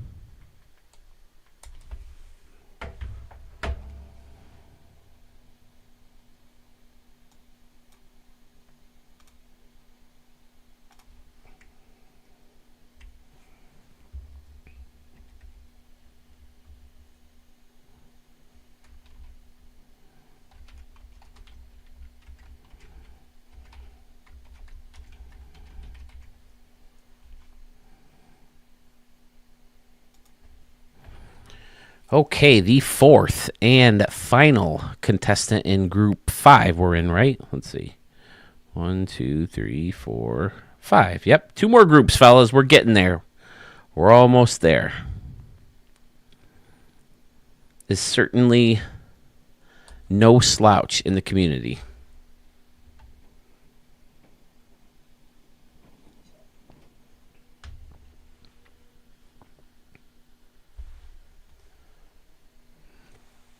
This is Legion Park from our good friend Bow Tiger. There he is. Boom. Starting off in right field as we often do. Great presentation of the retired numbers on top of the MLB signs of the clubhouses. I believe, I can't remember who, Bow Tiger, I apologize, but I think he's got his father up there and an uncle or a friend who passed away up there maybe. But he labeled Moe's and Chick-fil-A and Taco Bell, of course, covering the real sign of Ballpark Eats. And then he's got a great facing off to this concourse out here with a beautiful brick and nods to myself and Sewell again. Tier. The 44's in the canoe, of course. I love it, fellas. I love it. Big scoreboard out and right. You have signs on the light towers. Excellent.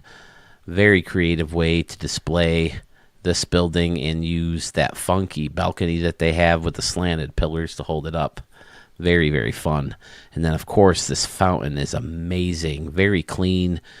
Very unique idea using all water instead of the fountain. Hopefully we get some kind of just plain waterfall in future versions of the game.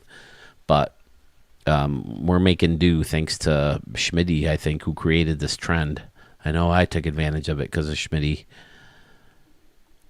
But, yeah, this nice little courtyard out here with the playground and the sidewalk and kiosks and a mini scoreboard. Fantastic. Left field, you got bleachers and plaza level seating and staircases and kiosks and bleachers and again and bleachers some more and kiosks again. And, of course, his signature name in the foul poles. Fantastic. Got a nice concourse on top of the luxury plaza that leads out to this funky balcony where you got Joe Mama and the Sandcrawler building in the background. It's all good from Bow Tiger.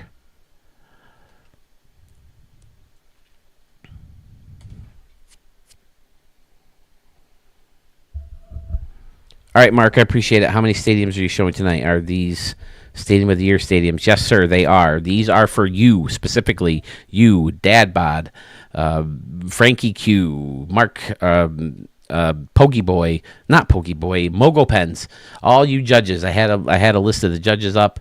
Yes, don't watch tonight. Definitely don't need to watch tonight. I will show all the stadiums from the Stadium of the Year contest in this video. All 7 groups. Tomorrow I'll have them separated group by group so you can look at each group individually. I'll have them all uploaded. But yeah, it's it's been a lot of fun going through these stadiums again because it's been a while since we've seen them, and it's good to get a reminder of how talented all you guys are when it comes to building great stadiums in MLB The Show. Legion Park is faced off with the Wedge building and that brown complex or brown office building. Legion Park labeled in the back. Another fantastic job from Bo Tiger. That is the last stadium in the group. So, Mark, we have 2 more groups of 4 and then Murph. So 9 stadiums left after this one. But I have to remind you of the people in this group. Group number 5 consists of Sith Lord Slither with Shark Tank Park, Fresh 1X with Garden State Park. Batsman Stronghold was created by Pokey Boy Wico, and the one on your screen right now is Legion Park by Bo Tiger. Judges: 1 stadium gets a 4, 1 stadium gets a 3, 1 stadium gets a 2, 1 stadium gets a 1. Your least favorite getting that 1, your most favoritist getting that 4. Email your results to me at studio44ps@gmail.com. I will tally up the results and decide from who of Group 5 moves on to the second round of the rebooted 2024 Stadium of the Year contest. Again, judges, if you're only watching Group 5 tonight or whenever, thank you so much for your participation. Thank you for taking the time to go through this. Thanks to everyone who entered the contest. Thank you for your appreciation of the contest and for appreciating why I would want to reboot the contest with everything that has gone down. And thanks for your patience as we get through this contest as fast as we can. So we're going to wrap up Group 5 and move on to Group 6.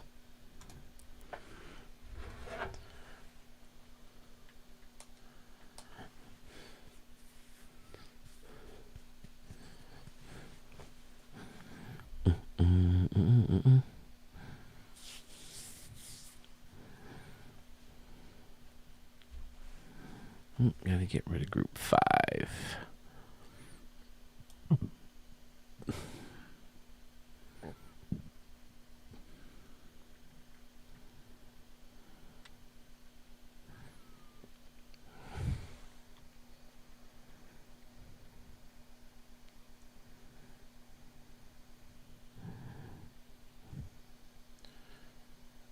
There it is.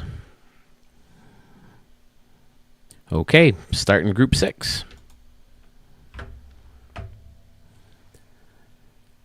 Hello, ladies and gentlemen. Welcome to Studio 44. We are showcasing 4 stadiums today created by 3 amazing creator and some fat guy who decided to create a YouTube channel 2 years ago. But you will have to decide, well, maybe not all of you, just the 13 judges that have been selected to be on the committee to decide the 2024 Stadium of the Year contest winner will have to decide which stadium of these 4 moves on to round 1. There can only be one. We will decide that by each judge giving each stadium a number, 4 being their favorite, best stadium, 3 their second favorite stadium, 2 and then 1 being their worst. I'll get their results via email at studio44ps@gmail.com. I'll tally up the results. The creator or the stadium with the most points moves on to round 2. Who's in Group 5? Who are those 3 creators? And that one overweight, but I think handsome, at least, right? And damn it, if that fat guy can't move, too, right? I mean, I think we've all seen that now, too. Whoops, that's Group 5. We want Group 6. Have I been saying 5 this whole time? What a dick. We want Group 6. There they are. Concourse Park from Jason 43950. Skyview Park from Peebs 212344. Alpha Park version 3.5 from RC 4625. And the ballpark in Anaheim from Sandman Dan. How did I get stuck with fucking Sandman Dan again? Did I do it, Scotty? Was I saying 5 the whole time when I met 6? Anyway, this is Group 6, judges. You have to give one of these stadiums a 4, one a 3, one a 2, one a 1, and then send your results to me and see who moves on. Let's take a look at each stadium individually.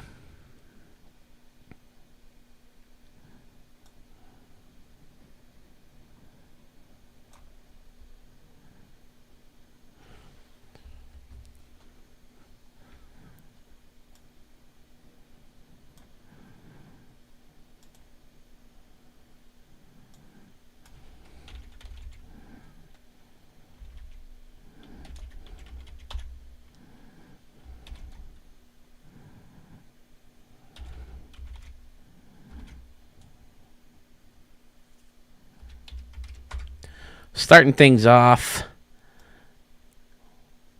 with the creator who was originally squaring off against me, Jason 43950 with Concourse Park. I was not happy about going up against this stadium. I love right field with all of the laser ribbon on top of and built into the scoreboard, out-of-town scoreboard, smack dab in the middle of it with some standing room only areas where you can look through the windows, and then they have the entrance to get in under there right here, and then you sneak in there and it looks so cool. And then I believe these are the solar panels. See, wouldn't it be nice to just get a beam that looks just like that but bigger? A bunch of different sizes. Give us some different sized beams, for crying out loud.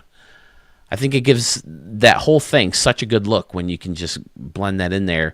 Then, of course, hiding the solar panels within the concourse itself. Brilliant idea and execution, Jason. And then underneath, you got all these kiosks with napkins and such, and tables, and people are in line to get their food. Then right outside of that deck is another deck, this one uncovered, although you do have some people hanging out in here. Right, they're jamming in there probably. Signs and more signs and team stores and scoreboards, and then above that, a nice brick concourse. Umbrella seating, fantastic. Texas Rangers Hill with another standing room only area back here, and custom bleachers where you have entrances or exits, the tunnels right through, and then custom stairs made right in the middle of everything. Fantastic. Nice deck on top of that. And then I always loved how he pulled this look off, creating its own little luxury seating section out there and left. And then grass on top is always phenomenal. Green on top of this one. Signs and lights. Excellent corner with a little pinwheel right at the foul pole. So good. Two-decker, another Pittsburgh look. I love that corner. Amazing. Some retired numbers. Nice work, Jason. Not happy about facing off with you again.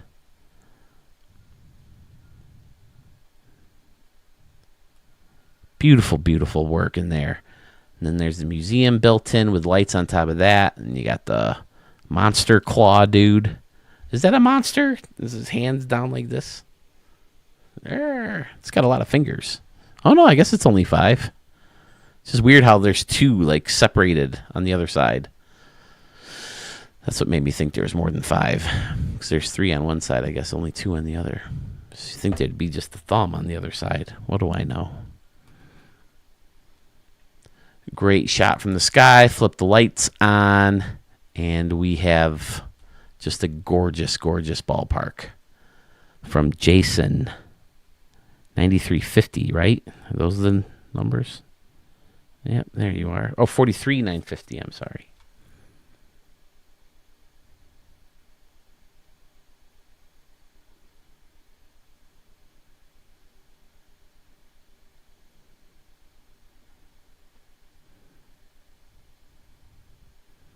Fantastic.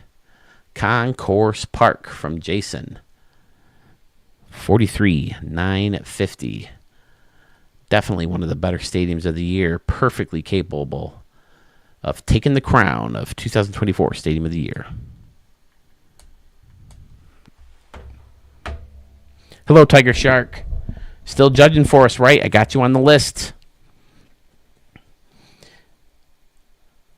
All right, thanks, Sewell. Thanks for popping in. Let me know about Thursday.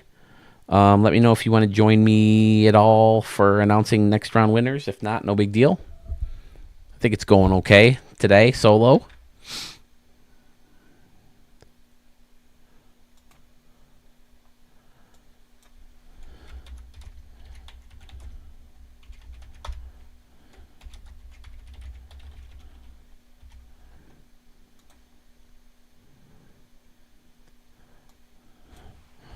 I thought I hit it first. I guess I did not.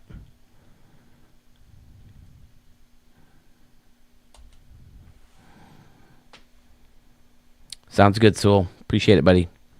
Have an excellent day at work. Make a lot of money.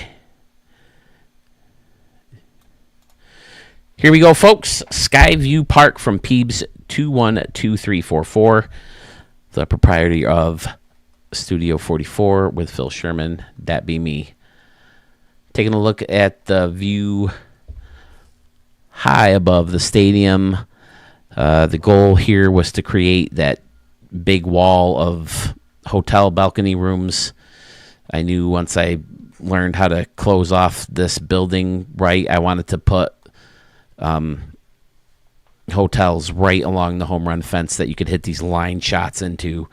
And then I came up with the idea of making it basically built into the road or the ground, and the stadium goes underneath. I'm sorry, not the stadium. The hotel goes underneath the road and pops up across the street. And then I'm probably too big city or too many big towers in my stadiums. I need to use some of the smaller buildings in the future, but yeah, the building curves back, and I kind of accidentally created this balcony up here, but I like how it looked, so I kept it. And then there's another deck here. Another goal for this stadium was to have an anomaly with the decks that built off it. And then I borrowed this idea from a bunch of people, but mainly Sewell's Pete Rose Park.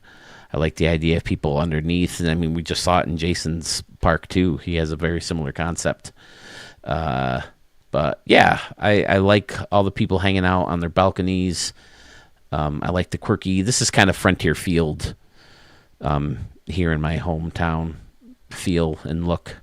It has something similar out there. Luxury seats along the road up here, standing room only on top. Sandman Dan style greenery in the middle of my concourse here. Fountains on either side of the anomaly. Distances labeled, seeing as how we don't have our own numbers. I borrowed Pfizer's idea of using letters to fix some of the posts. Never crazy about that look, but that's kind of the best fence to use. So I went with that. Luxury seating in the corner, custom luxury seating down here. 414 obviously is your distance. Did the blue wall to keep people in safe over there. The original idea I ended up using for Harrison and Company field, where I was going to use that Harrison and Company building and try to hit balls on the roof of that one, but it wasn't working out the way I had it laid out. So I turned this into a road to the parking garage, which for some reason is apparently part of the stadium. But hey, that'd be kind of cool, right? Get out of the parking garage and boom, you're right in the concourse of the stadium. And then this is why I named the stadium Skyview Tower, because this is pretty much connected to the stadium. And then the other hotel over here, obviously, as well. Cleveland Guardian scoreboard on top. I was really happy with how this walkway turned out with the scoreboard walks and the sections of stairs in between. Yeah, this is one of my favorite stadiums I've ever made. I had no problem with choosing this one. I think even if Fountains Field was voted in, I would have picked this one over Fountains Field. But we'll zoom back, turn the lights on real quick. Thank you, Doug. Appreciate that. I used the giant slabs out here. Nothing fancy, but I wanted the stadium to get that buried in look, especially since the road was coming through across the street. And I just threw some parking lots in there. Nothing major, like I said. I try to save my memory for inside the stadium, like a lot of us seem to do. But yeah, I was pretty happy with the stadium. I don't know if it's Stadium of the Year quality, but it's the best I got. So yeah, moving on.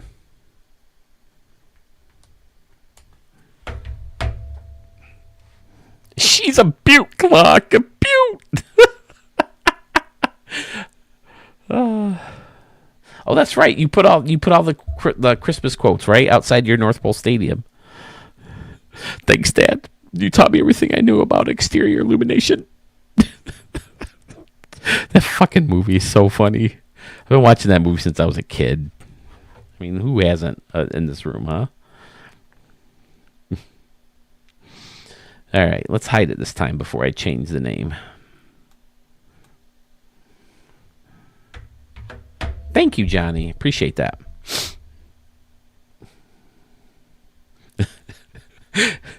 It's the type of stadium that gives all year round, Clark. You guys seen this? It's back. I was so bummed because when COVID hit, I had like a tower of 12 packs of soda. I had Cherry Zero, Cherry Vanilla Zero, Vanilla Zero, and Orange Zero, all mixed in with my tower of 12 packs of soda over here. And then COVID hit, and most of them went away. And then I think I had Cherry Vanilla for a while, but then they even took that away. And then for like 2 or 3 years, it's been just Cherry Zero, and it's like depressing me. So when I saw this at the store yesterday, I bought as many of them as I could. This is the Orange Cream Zero. It tastes like a creamsicle, and it's so good. I'm sorry, you guys know I drink way too much soda, to the point where the students at school tell me, because one of our school to work jobs is to take out recycle bins, and then they get to my office and the whole thing is just Diet Coke bottles. So, all right, Stadium 3 of Group 6. Another fantastic stadium. I've shown a couple different versions of this park. But yeah, go out and buy a bunch of it, fellas, so they'll think it's worth to keep creating different flavors again. There was a time where they had all those flavors plus like a lime that was just Diet Coke and a lemon and like another like black cherry or something Diet Coke, and then they came out with all the zeros too. It was like so much more variety than they do now. Listen, Doug, here's the thing. I don't drink. I don't smoke. I don't do drugs. Can a guy just drink some frickin' soda? Can I have that one thing? I mean, I know I'm overweight, but I've lost some weight, and I'm getting back on track now that I'm 2 weeks off the ship. But I can't let the soda go, man. I just can't do it. All right, what am I doing? I need to show this person's stadium. Nope, that's that one. Damn it. This is the one I want. And I got to name it Alpha Park. And I got to remember what he called it. Oh, it's all lowercase.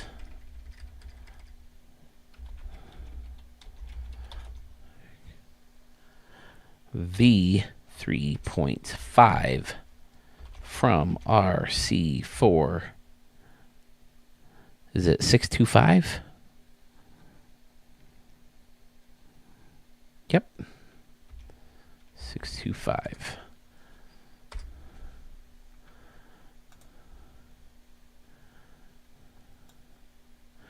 Well, I shouldn't say no drinking. Next to no drinking. I drank quite a bit on the ship, especially the first day. I was a little tipsy that day. Never got. I've never been hungover, puking my guts out. Can't remember the night before drunk. Never in my entire life. Definitely been tipsy a few times. But and I was the first night of the cruise. That was fun. Like when I was live streaming, I was definitely getting there around that time. But yeah, Alpha Park version 3.5, RC4625.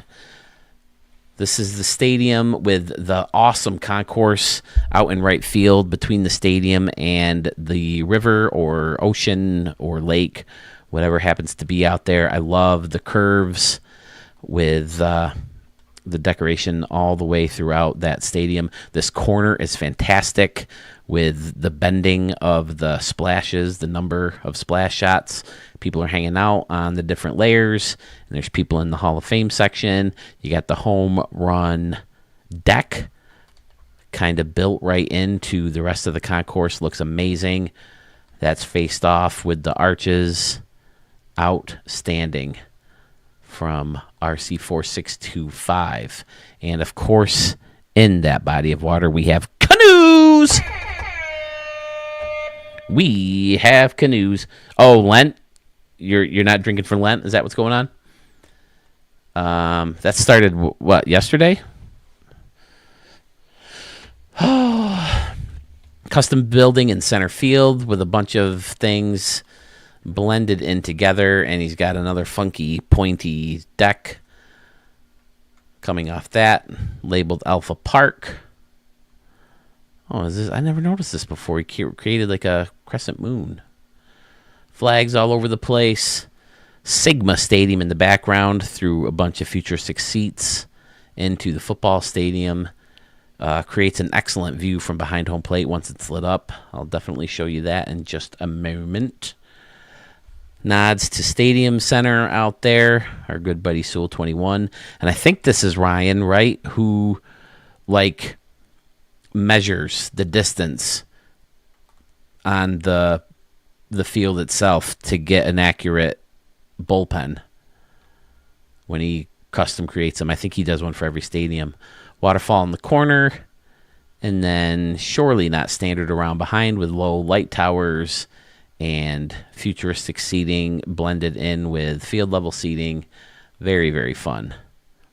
Sandcrawler building in the background. Oh, wow. 3 decks on top of the field level deck. All right. I'll show my normal high view with the lights on. Oh, I like the walkway too. This skyway out here. Very fun. Take you out, give you a view of the ocean and the stadium itself. Oh, that's right. Okay, you're a couple hours behind me, huh? Schmitty says he likes his Baba milk teas too much.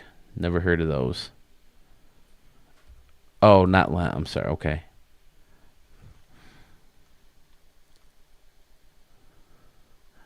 That's a nice shot right there. Beautiful aerial shot. So is that? Yeah, that's that other futuristic prop. Okay. And then there's the stadium in the background, well lit. So let's creep down here and say you hit a fly ball to left or a home run to left. Boom, that's the view you got. That looks really cool. The different layers of the neon blue. Excellent. Can you see it out of the corner of your eye if you're looking straight ahead? No, I guess not really. But that's a nice view too.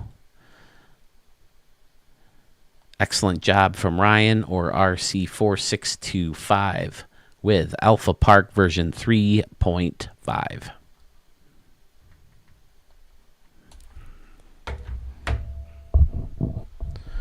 Common and Cali.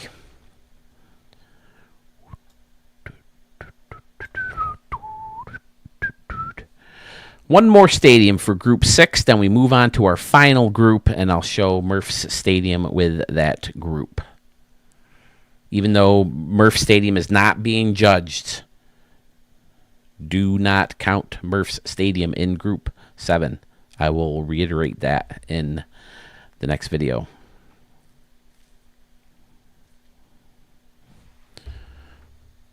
See, I wish you could loop. In Home Run Derby or a game, if you're picking up a game, or, you know, if you're going to play a game in one of these stadiums, you can loop around and get to the back of the list first. But in here, you got to go all the way towards the end if you're trying to take a look at a park towards the end of the list. Oh, where did it go? Right there.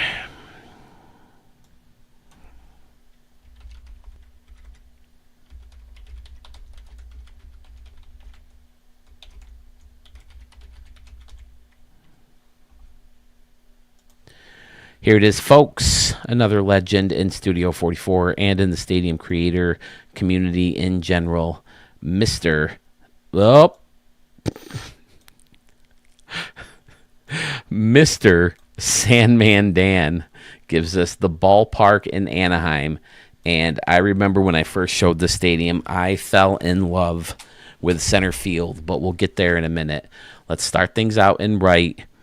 3 different layers of stands kind of hugging right up against the foul pole there. As you get your way towards left center field, you have a beautiful display of waterfalls and rocks. Of course, the current stadium that they play in Anaheim right now has that rock feature out in left.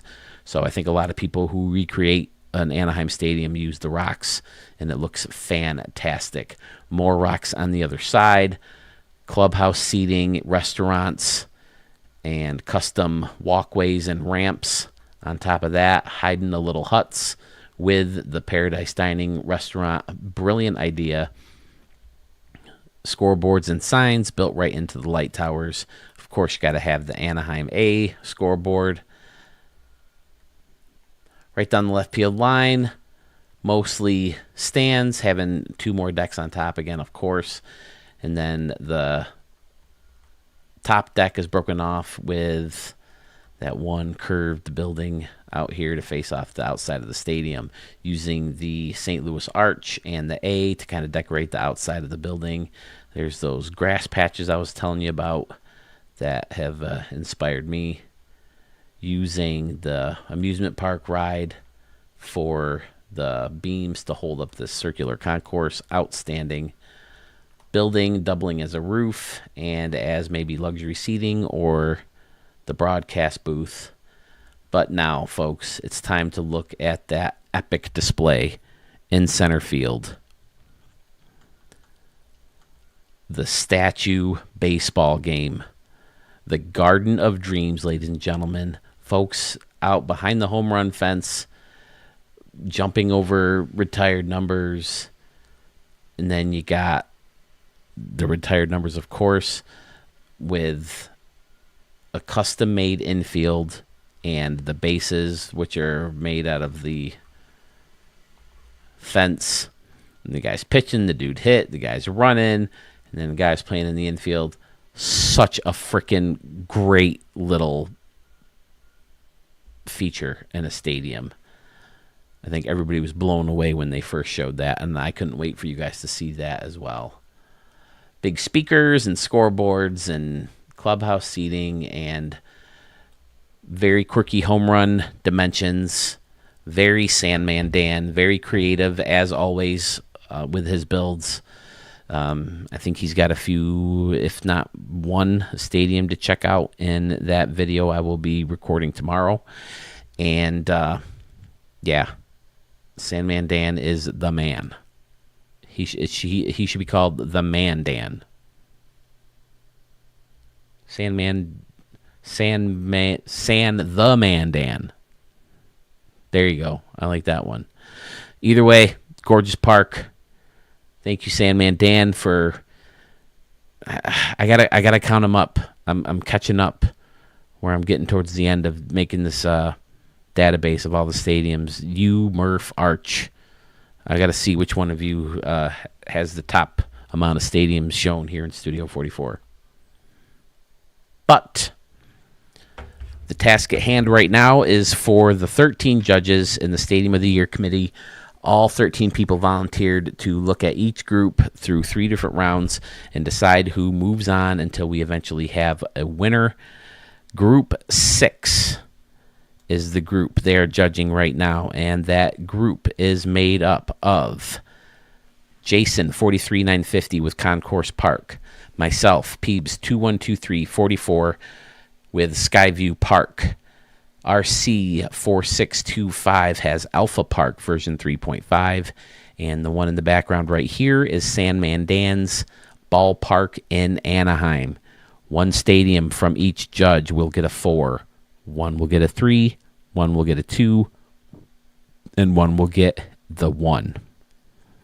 4 obviously is the highest. Whoever has the most points after all the judges' votes are tallied up will move on to round number 2, where they will face up against the final group, or should I say the winner of the final group of the 7 entered in the Stadium of the Year contest, the 2024 Stadium of the Year contest reboot.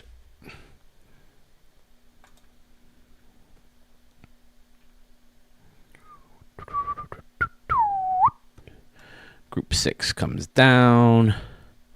All right, guys, we're moving on to the final group of the evening.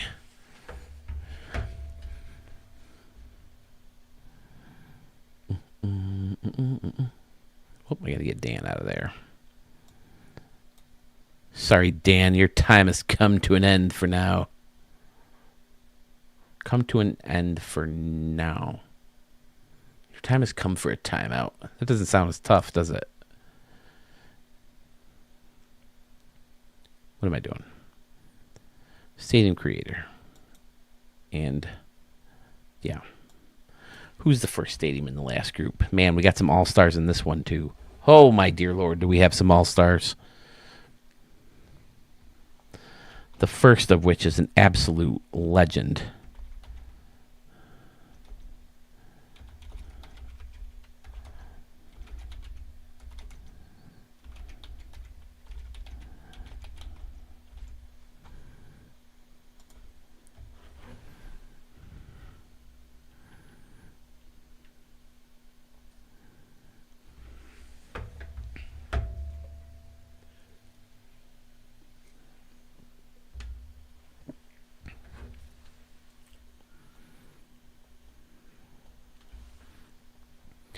Here is the stadium from that legend, ladies and gentlemen. Is this the first group to be broken up? Were Dan and Arch originally paired together? I think the way the 4 have worked out, no one's been broken up yet until these 2. Is that possible with the math? I don't know. MLB 24 Harlem Field from Arch Mage is one of the best stadiums I've ever seen. So clean, so unique. How it could be so original with such an old school feel is beyond me. He has an anomaly version of this park too. If you like to just look at stadiums, I highly recommend it. The way he used the Polo Grounds batter's eye as an anomaly is just beyond brilliant. And he mixed it up in another brilliant way, blending in these 2 buildings together to create this funky balcony for everybody to hang out on. And then there's another balcony underneath. People are hanging out on the balcony over here as well. And then all throughout right field, you have more of the same, tediously, meticulously placed to create an amazing stadium. I love the little layers of regular seating out here, and then you have more people underneath on balconies, and light poles are doubling as, I shouldn't say doubling, they're replacing pillars because we just don't have any. And then around and behind, Arch doing Arch things. creating like old school luxury seating or play-by-play booths or whatever, scorekeepers booths. ATG baseball is always represented. We are here for you with rosters and stadiums and all kinds of fun stuff. But yeah, two decks, very old school, very Fenway Park meets Tiger Stadium meets Ebbets Field meets I don't know what else. It's just fantastic. When he did have to pull out the anomalies, I think he mixed up the buildings in the background, using the trestle as pillars out here and left to hold up the roof, spinning around this concourse to give you a unique look, holding up the roof. And of course, Arch never disappoints outside a stadium as well, with a beautiful city in the background. MLB 24 Harlem Field is the stadium that Archmage ended up going with to go for the title of 2024 Stadium of the Year. Oh, that's right. Ranger Man was against Arch. Okay. Yeah, it doesn't seem like the math would allow anybody to switch things up until the very end when we had Sluggish Moth and Schmitty, who originally had buys. But yep, there's the stadium with the lights on. Oh,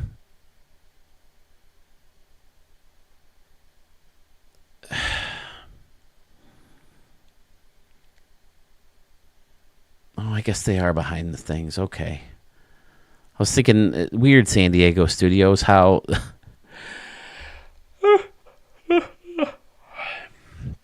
excuse me, weird how there can be shadows on the field if the light is in front of the flags, but the light is clearly behind them now that I see. But okay, yeah. Arch. Great work. The stadium went a long way in the original version of the contest. It broke my heart to tell you guys that we were just going to start over, but I think it was the right thing to do. So nice work, Arch. It's a beautiful stadium. We shall see if it moves on to round 2.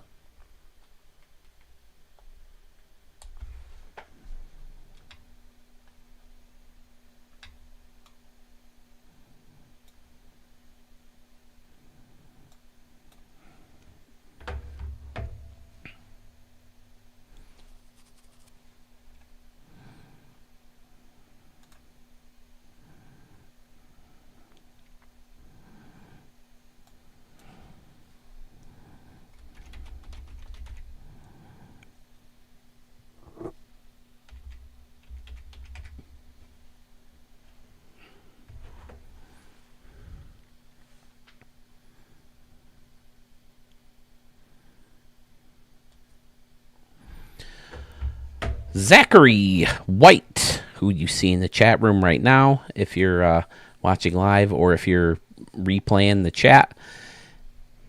He is Ranger Man 226490, and he opted out of his original stadium.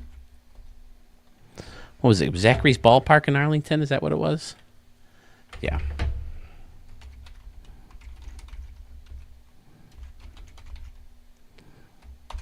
Either stadium, very, very, very capable of going deep in any contest, even if you're going up against legends like Arch. But this one I want to put that there. Boom, there he is. Zachary's Ballpark in Arlington. Ranger Man 226490. Lives in Texas. This stadium is based heavily on the old ballpark in Arlington. It's so weird calling it old when it was built in like 95, right? Didn't it open in 95? Stadium didn't even make it to 30 years. Wait.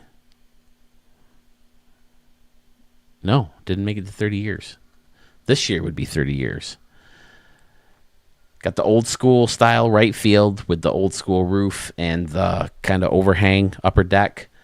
And then in center, the arches are kind of playing that hotel building that meet together. Of course, using the very same batter's eye as the ballpark in Arlington. And then I remember in left field, at least in the other stadium, it was more futuristic. There was like a row of a bunch of seats, and then like a building went up, and then above the building was stadium or seating that went backwards, so it wasn't overlapping like most new stadiums don't do. They tend to give you that better line of sight as opposed to getting you closer to the stadium where you're cutting off a bunch of the field below you. But I love all the signs and scoreboards and flags and light towers lining the roof of the staircases that kind of close things off. Zach also has some, what's the program, Zach, that you use to design your own stadiums in? This dude needs to show San Diego Studios what kind of props we need. But man, look at how clean and realistic the decks around and behind look. Unbelievable. Zachary also has more like drafting, right? In CAD or whatever, that Blender. There you go. Troopers Ballpark was the original ballpark that represented it. Yep, I remember that one that had the walkway up top in center field, right? Faced off gorgeously with a bunch of brick buildings, the warehouse. And then this one I always thought was supposed to be like the Western Metal Supply Company building, but obviously they added that to the props.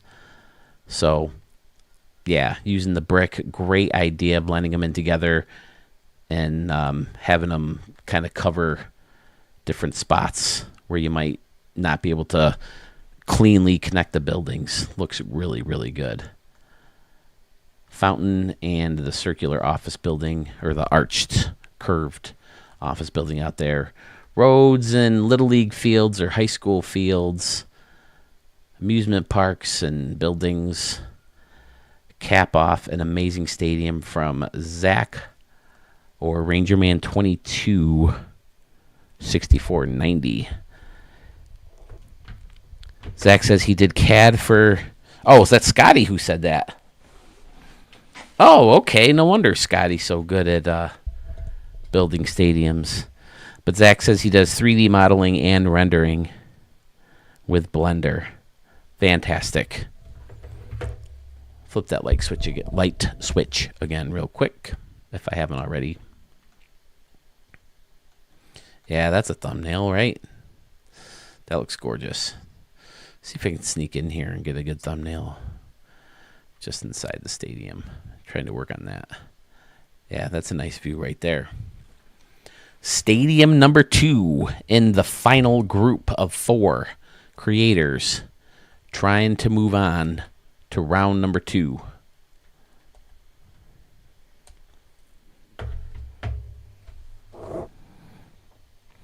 The contest has started, Texas Ags. As of now, judges have seen a bunch of the stadiums. For those who didn't want to stick around for the however many hours, what are we looking at, like 3? They can check out the stadiums tomorrow. They have until Friday. We have 13 judges.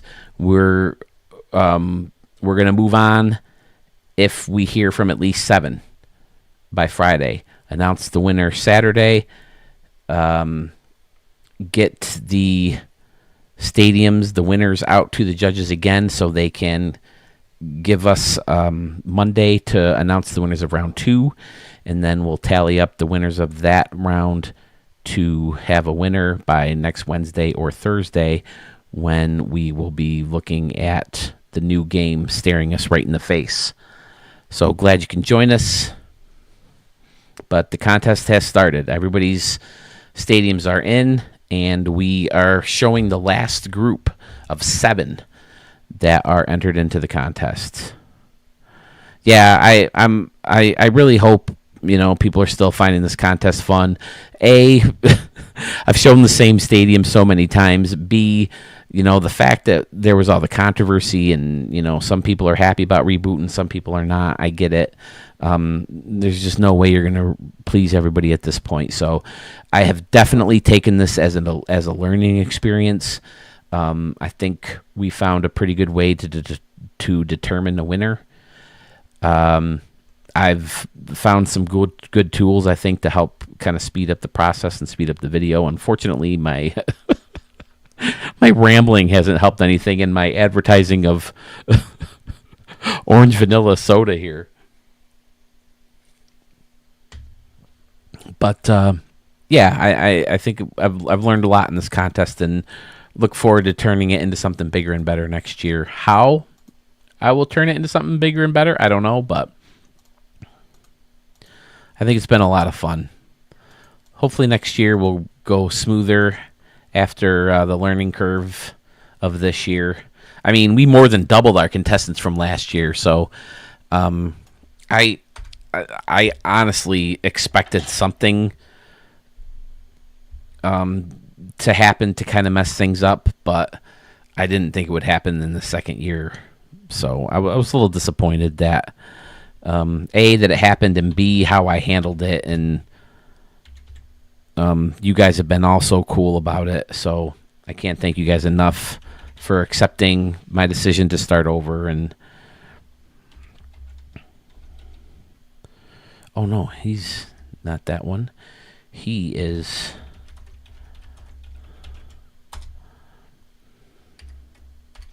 that one. Down to the final three stadiums of the night, fellas.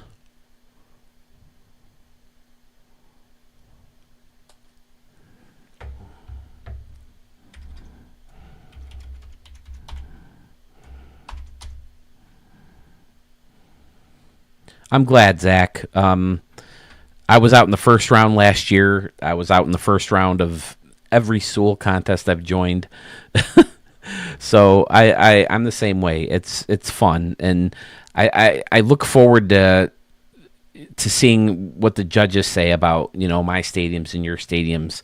Getting an honest opinion from someone who's looking at the stadiums and whose opinions I respect and whose taste I respect, as opposed to just seeing who can get the most people to vote for their stadium. So I think it only made sense to start over because just everybody's stadium deserved to be judged like that, not just the four who happened to be left at the time that we unveiled the controversy. But one of my favorite stadiums of the year right here, and I had to go up against it, and I lost to it in the original contest. Modern Wild West Stadium, Schmitty VG. I have no problem losing to a stadium like this. A lot of empty space out here, and that's usually not my thing, but the way Schmitty presented the stadium, it's unbelievable. I don't know if there's happy accidents in here or if you planned it, but just the way everything's blended into the red rock, the deck over here with the pool, the funky shape of it, absolutely stunning.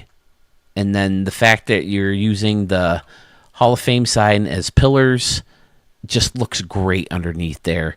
And right field, the way that's blended in, I don't know, it just looks like it actually could be a stadium built out there. Zach says, building rapport with you all is what I'll take away from this contest, being part of a community of creative minds. Does this really say 58% memory? Yes, it does, Johnny. Johnny, refresh my memory. Am I about to show a stadium of yours tomorrow night? Do I have a stadium from you in the queue? But back to the stadium. So cool with the big mountain in the background. And like I said, another stadium like North Pole Park where you wouldn't expect a big crowd, so you don't want to have too many seats, and he's only got the two decks. Just everything about this stadium. If you're going to have a stadium in this climate, in this area, this is exactly how I pictured it would look.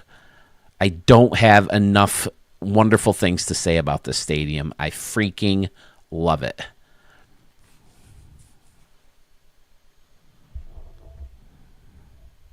There you go. That's a good idea. But man, for only 58%, ugh. But I mean, sometimes like Mark Stevens and I went back and forth a little bit. he said less is always more, and I didn't agree when it comes to a baseball stadium. I think that congestion in a bunch of different layers, and the more the merrier when it comes to a baseball stadium. Like, I always praise Big Impact for his crazy concourses and RC 4625, the way he jams all of his stuff into the outfield.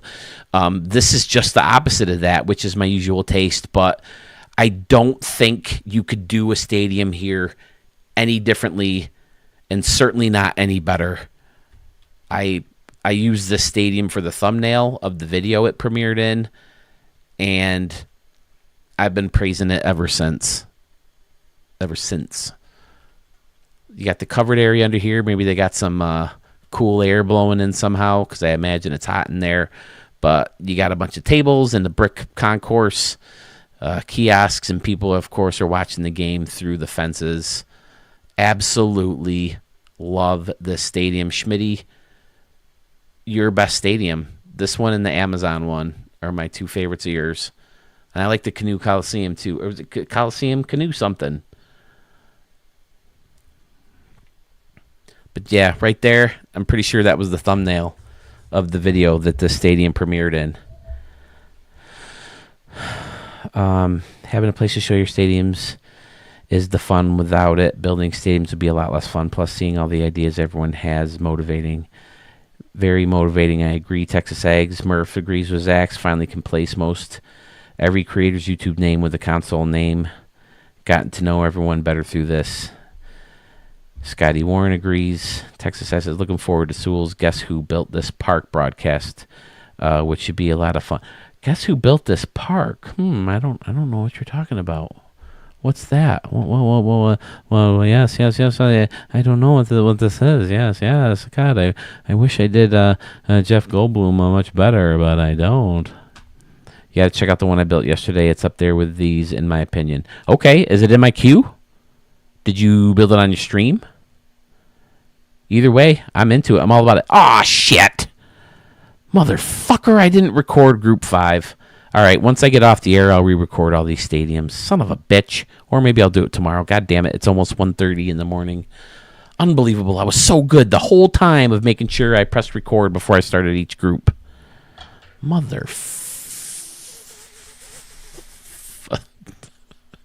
Schmitty, gorgeous stadium, man.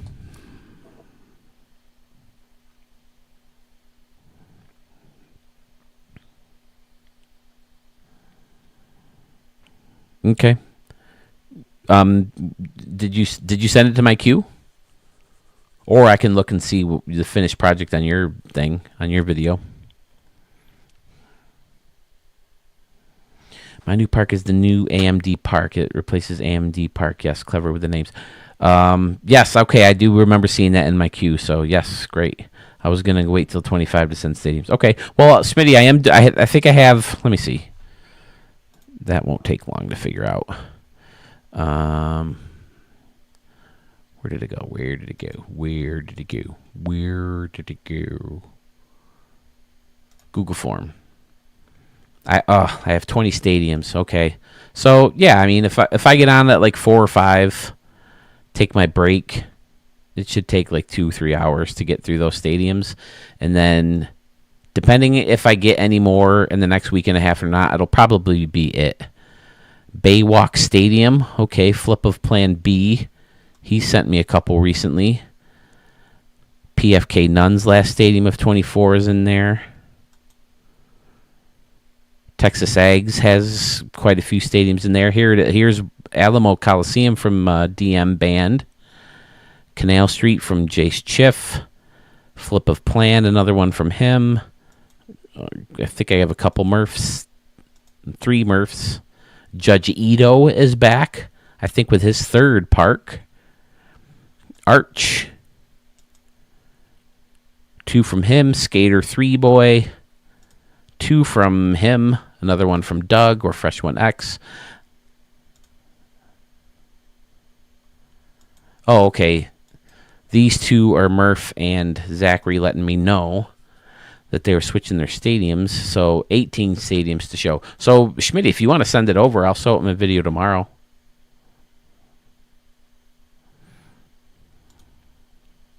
Whoops, nope, I don't want to do that.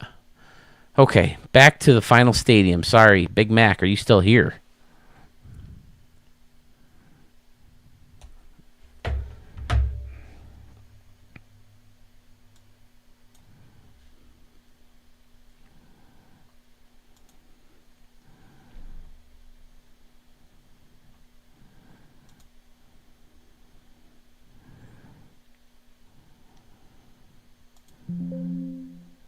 No, I don't want to delete it.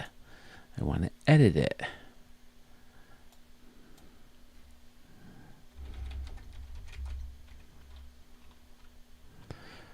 I'll check again, Big Mac. I kind of went through fast. What's it called? Did I show it already, maybe?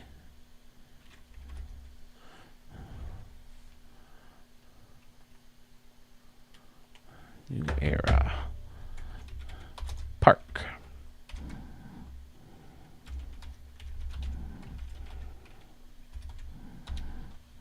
It's crazy how most of you guys, I have your numbers memorized.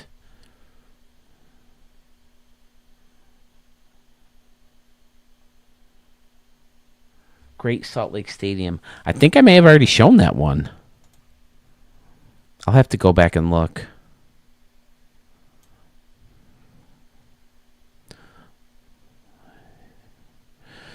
Okay, but speaking of Sluggish Moth or Big Mac, the final stadium to consider for the first round is New Era Park by Sluggish Moth 953, or if you know him from the chat box, Big Mac. Are there numbers on Big Mac? Nope, just Big Mac. New Era Park. This guy, I did a live stream and a couple people asked for advice, or I don't know if advice is the right word, or maybe it was more like feedback on what their 3 stadiums should be. And I said, dude, any one of these freaking parks could easily win a contest. This dude has so many amazing stadiums. I'm so jealous of this guy. Look at this thing. Right field.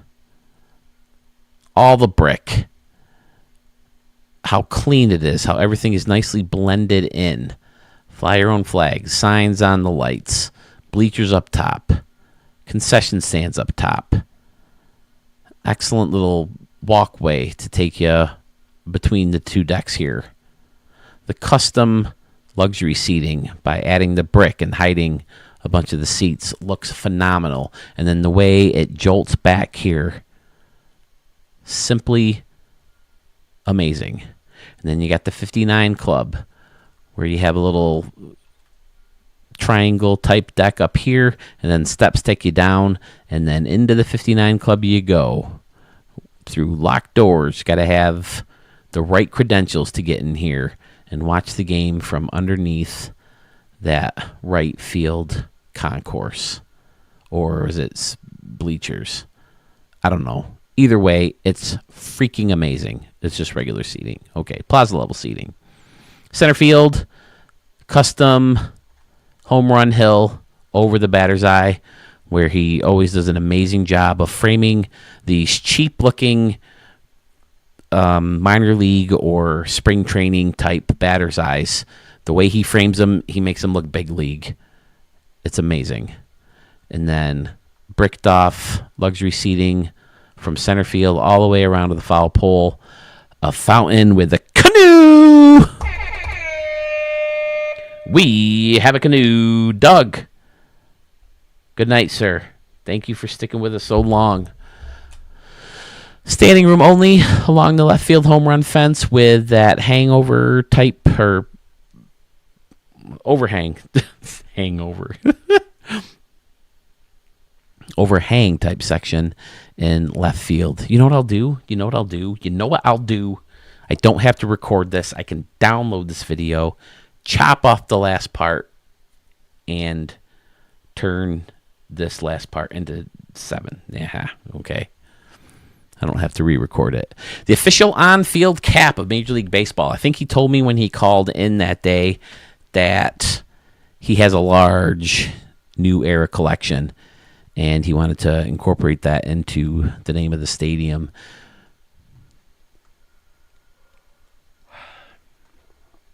Always does an excellent job facing off the stadium in a simple but clean and effective way.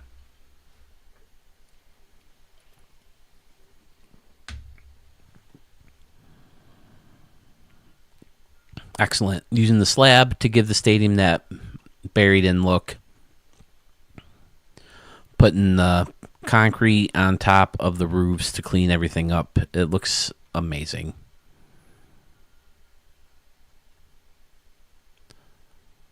And then I like how he's going with, we talked in the last video, we went back and looked at some of the older stadiums and how the old contemporary roof used to have the lights built in. This kind of gives me that lights built into the roof vibe because he has them going all the way around the very front of the roof. It'd be nice if they could give us lights like that again. I like that option better than having to find places all over the place to put poles, and you got to make them jolt real high. Otherwise, they, get blocked off by the roof itself. Lights on. Place looks amazing. Fly your own flag out there in right field. I feel like they need to move these guys higher. I mean, you can actually see them in a game sometimes. It's supposed to be artificial lighting. You shouldn't be able to see it. It should be way the hell up here. I mean, light doesn't stop unless something stops it. So why would it matter if it's high or not? I don't know. Oh, Big Mac says the fitted hat collection has gotten out of hand. I don't wear hats anymore unless I'm actually playing baseball. Some form of baseball. It could be as little as wiffle ball or my actual baseball league. I used to wear hats all the time as a kid, and then I got a job at the pizza place where I had to wear a hat every day for 8 years, and I found myself wanting to take it off any chance I could. Whenever I was not making food and had to, wear it, I wasn't wearing it. So I finally decided to just not wear hats. Sometimes I'll keep one in the car just in case I run to the store having not showered that day and I had bed hair. But for the most part, I just don't wear the hats anymore. 26 years I wore hats, and then I was done. But I always have to wear a hat when I play baseball. Something about having the brim, it helps keep me focused. Obviously, you have to wear a helmet when you're hitting, but, playing softball for years and wiffle ball for years, I always wore a hat when playing wiffle ball.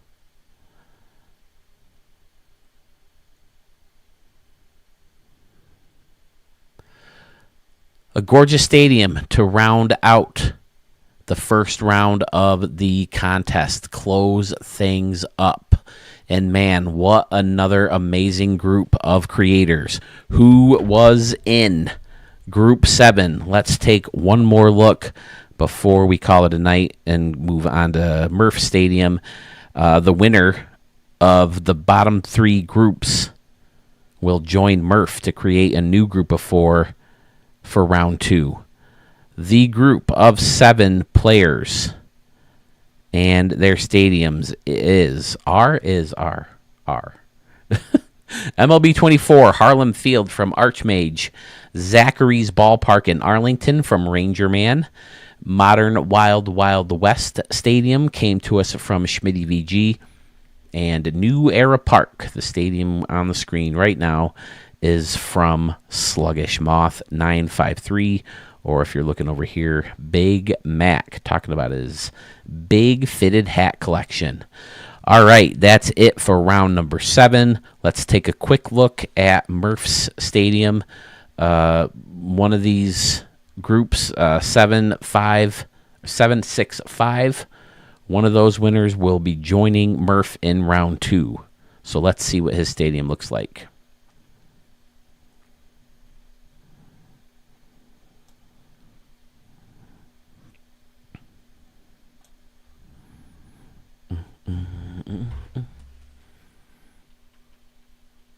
I think I have to download this one.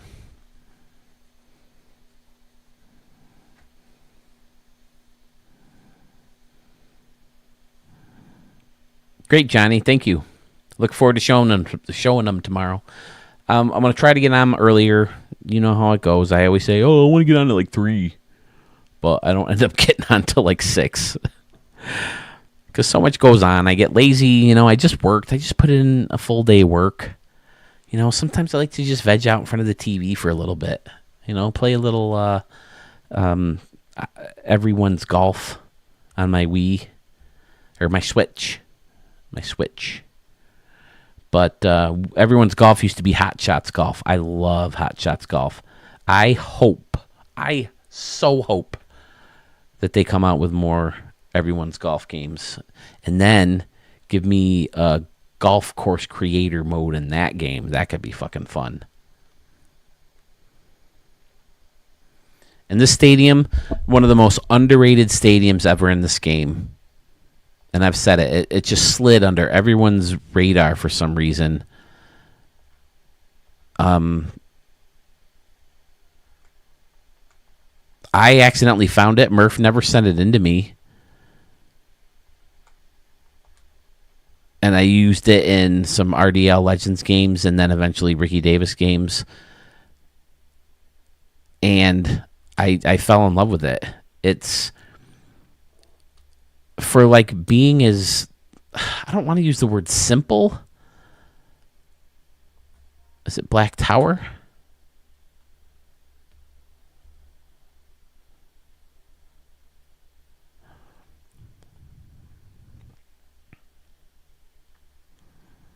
Here we go. I mean, just look at how many times it's been uploaded, re-uploaded.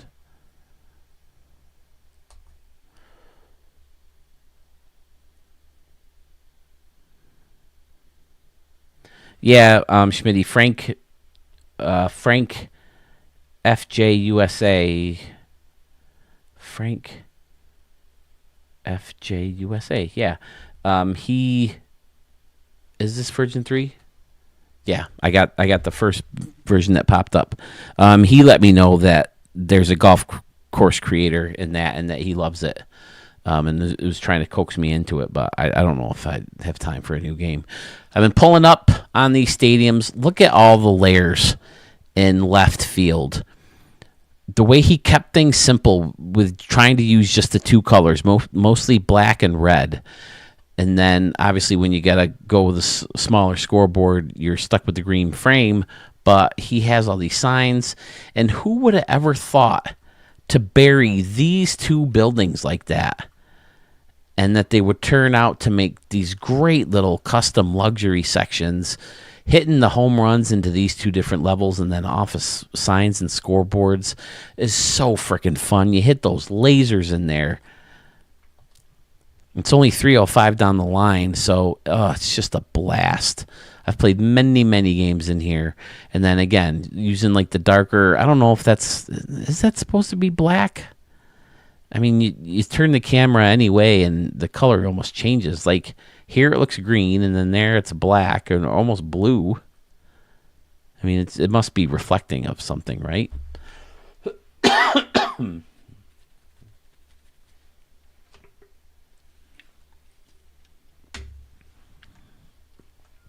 And then the standing room only plaza up here, fitting to the shape of the rest of the stadium, outstanding, perfect fountain.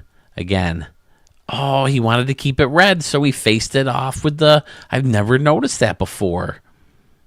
But yeah, keeping everything red and black. Amazing. And then I was talking about how it would be great to have lights that just embed into a building. You know, you don't see the towers. And the graph. What did that say? Am I done? I didn't get kicked off, did I? I just had some window pop up. Am I still on? Anyway, you got the Homer Bistro and a bunch of apartment buildings kind of built in to create a different kind of building. You got JJ's, and then you got the party zone, the layered restaurant seating, and the other guy in here. But yeah, the stadium, I don't know if flew under the radar is the right word, because I mean,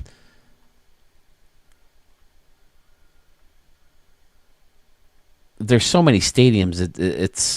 It's difficult to keep bringing up different or the same one over and over and over again when it's so easy to move on to another amazing stadium. But I fell in love with this park right away. It's my kind of stadium where it's congested and multiple layers. Even though right here, basically the only thing you're going to hit a home run into is these seats. How deep is it right here? 320. So yeah, you might be able to get up there. And normally I go by the fact that it's the walkway. You usually can't reach the walkway. But oh yeah, the walkway's still showing. But this deck up here and using the what is this? The Broo-hoo-hoo? Yeah. Having that spun around and just finding anything that's red basically and turning it into a part of this stadium was just so clever to me. And I can't get over how good the stadium is. I think it was just like Sluggish Moth and Arch and Texas Ags and Sewell and all you guys, any stadium you put in will freaking be a candidate to win. It wouldn't surprise anybody if it won. And he got the custom double tower building out here too. It's so good. So I shouldn't be surprised because every stadium Murph builds is of the highest quality. There they are, folks. All 29 stadiums again. Or wait, was it 5? 24 of the original stadiums and 5 new ones. Murph, Fiserv, Sewell, Ranger Man, and Jace, right? 5 people. Yeah, freaking Texas Eggs. Murph spits them out like he's like he's on a stadium creator assembly line or something. But oh man, I had Sluggish Moth thing up there the whole time. It's definitely time for bed.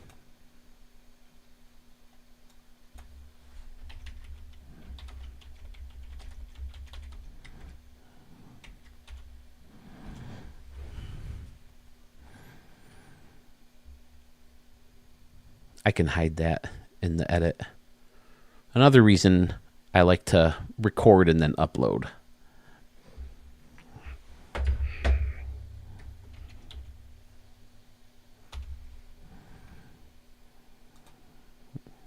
Up.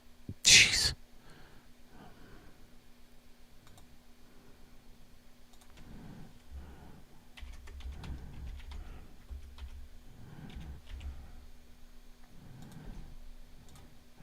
There we go, Murph. I'm sorry about that. But again, you're not even being judged this round anyway, you buy-getter. All right, folks. There it is. 7 videos, 7 groups of 4 creators in each group. The judges have to go through and for each group rank each stadium 1 through 4. Their favorite stadium is going to get 4 points. Their second favorite stadium is going to get 3.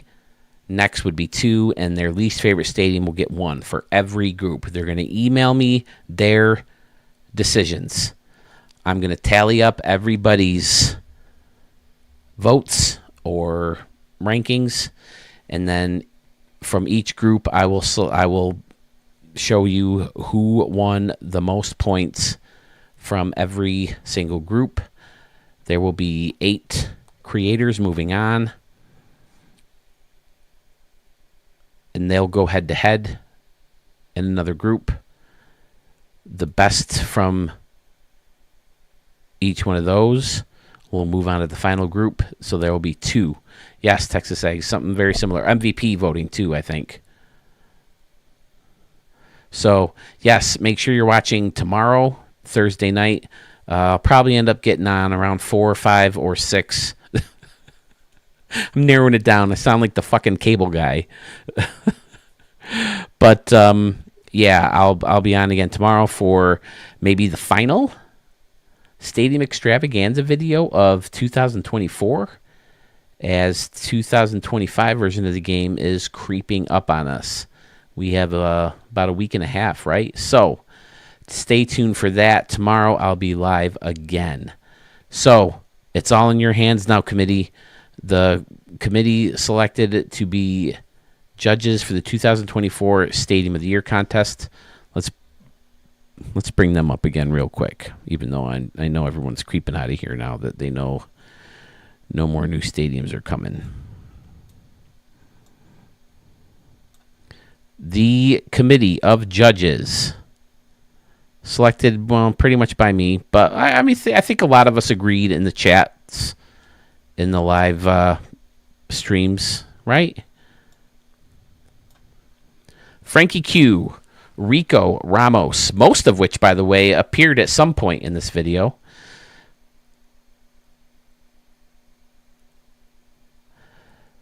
Frankie Q, Rico Ramos, Felix Diaz, Dodger Blue 55, Stephen K 3001, Mark Stevens, PFK Nunn, Tiger Shark 600, Mogo Pens, Frank JF USA, Low Gearman, Dad Bod or Spanky McSlappy, and my brother Mark Sherman all agreed to look at these stadiums. Again, we're trying to rush things, so we all pretty much agreed that if we get at least 7 votes by Friday, we can go ahead and move on, right? Can I make that a little bit bigger? There we go. That's what she said. Yeah, there's your list of judges. We're hoping for at least 7 by Friday, but the more the merrier. So please don't think, oh, they're going to vote. They don't need me. Please send me your votes. Jace, interesting pick. It's up there. Your favorite for this group or favorite for everybody? I think I've already stated my favorite stadium, but I do plan on filling out my own bracket and showing that, this is my channel. Oh, I'm going to pick the winner. I'll show you if I was like that, if I put it all in my hands, who the winner of the contest would have been and how it would have been broken down. So, yeah, there it is, guys. Judges, please watch this. Please watch these videos as quickly as possible. Remember, as much detail as you want to give me in feedback or as little, it's completely up to you. I just want honest and fair judgment of each and every stadium in the contest, not trying to see who can get the most friends to vote for them. This isn't a popularity contest. It's the best of the year. Get those results to me back as soon as possible. I can't thank you enough, judges, for taking the time. I can't thank everyone else for their patience with this whole thing. I'm going to keep, slobbering this same stuff out over and over and over again, but I just want you guys to know how much I really appreciate all of you.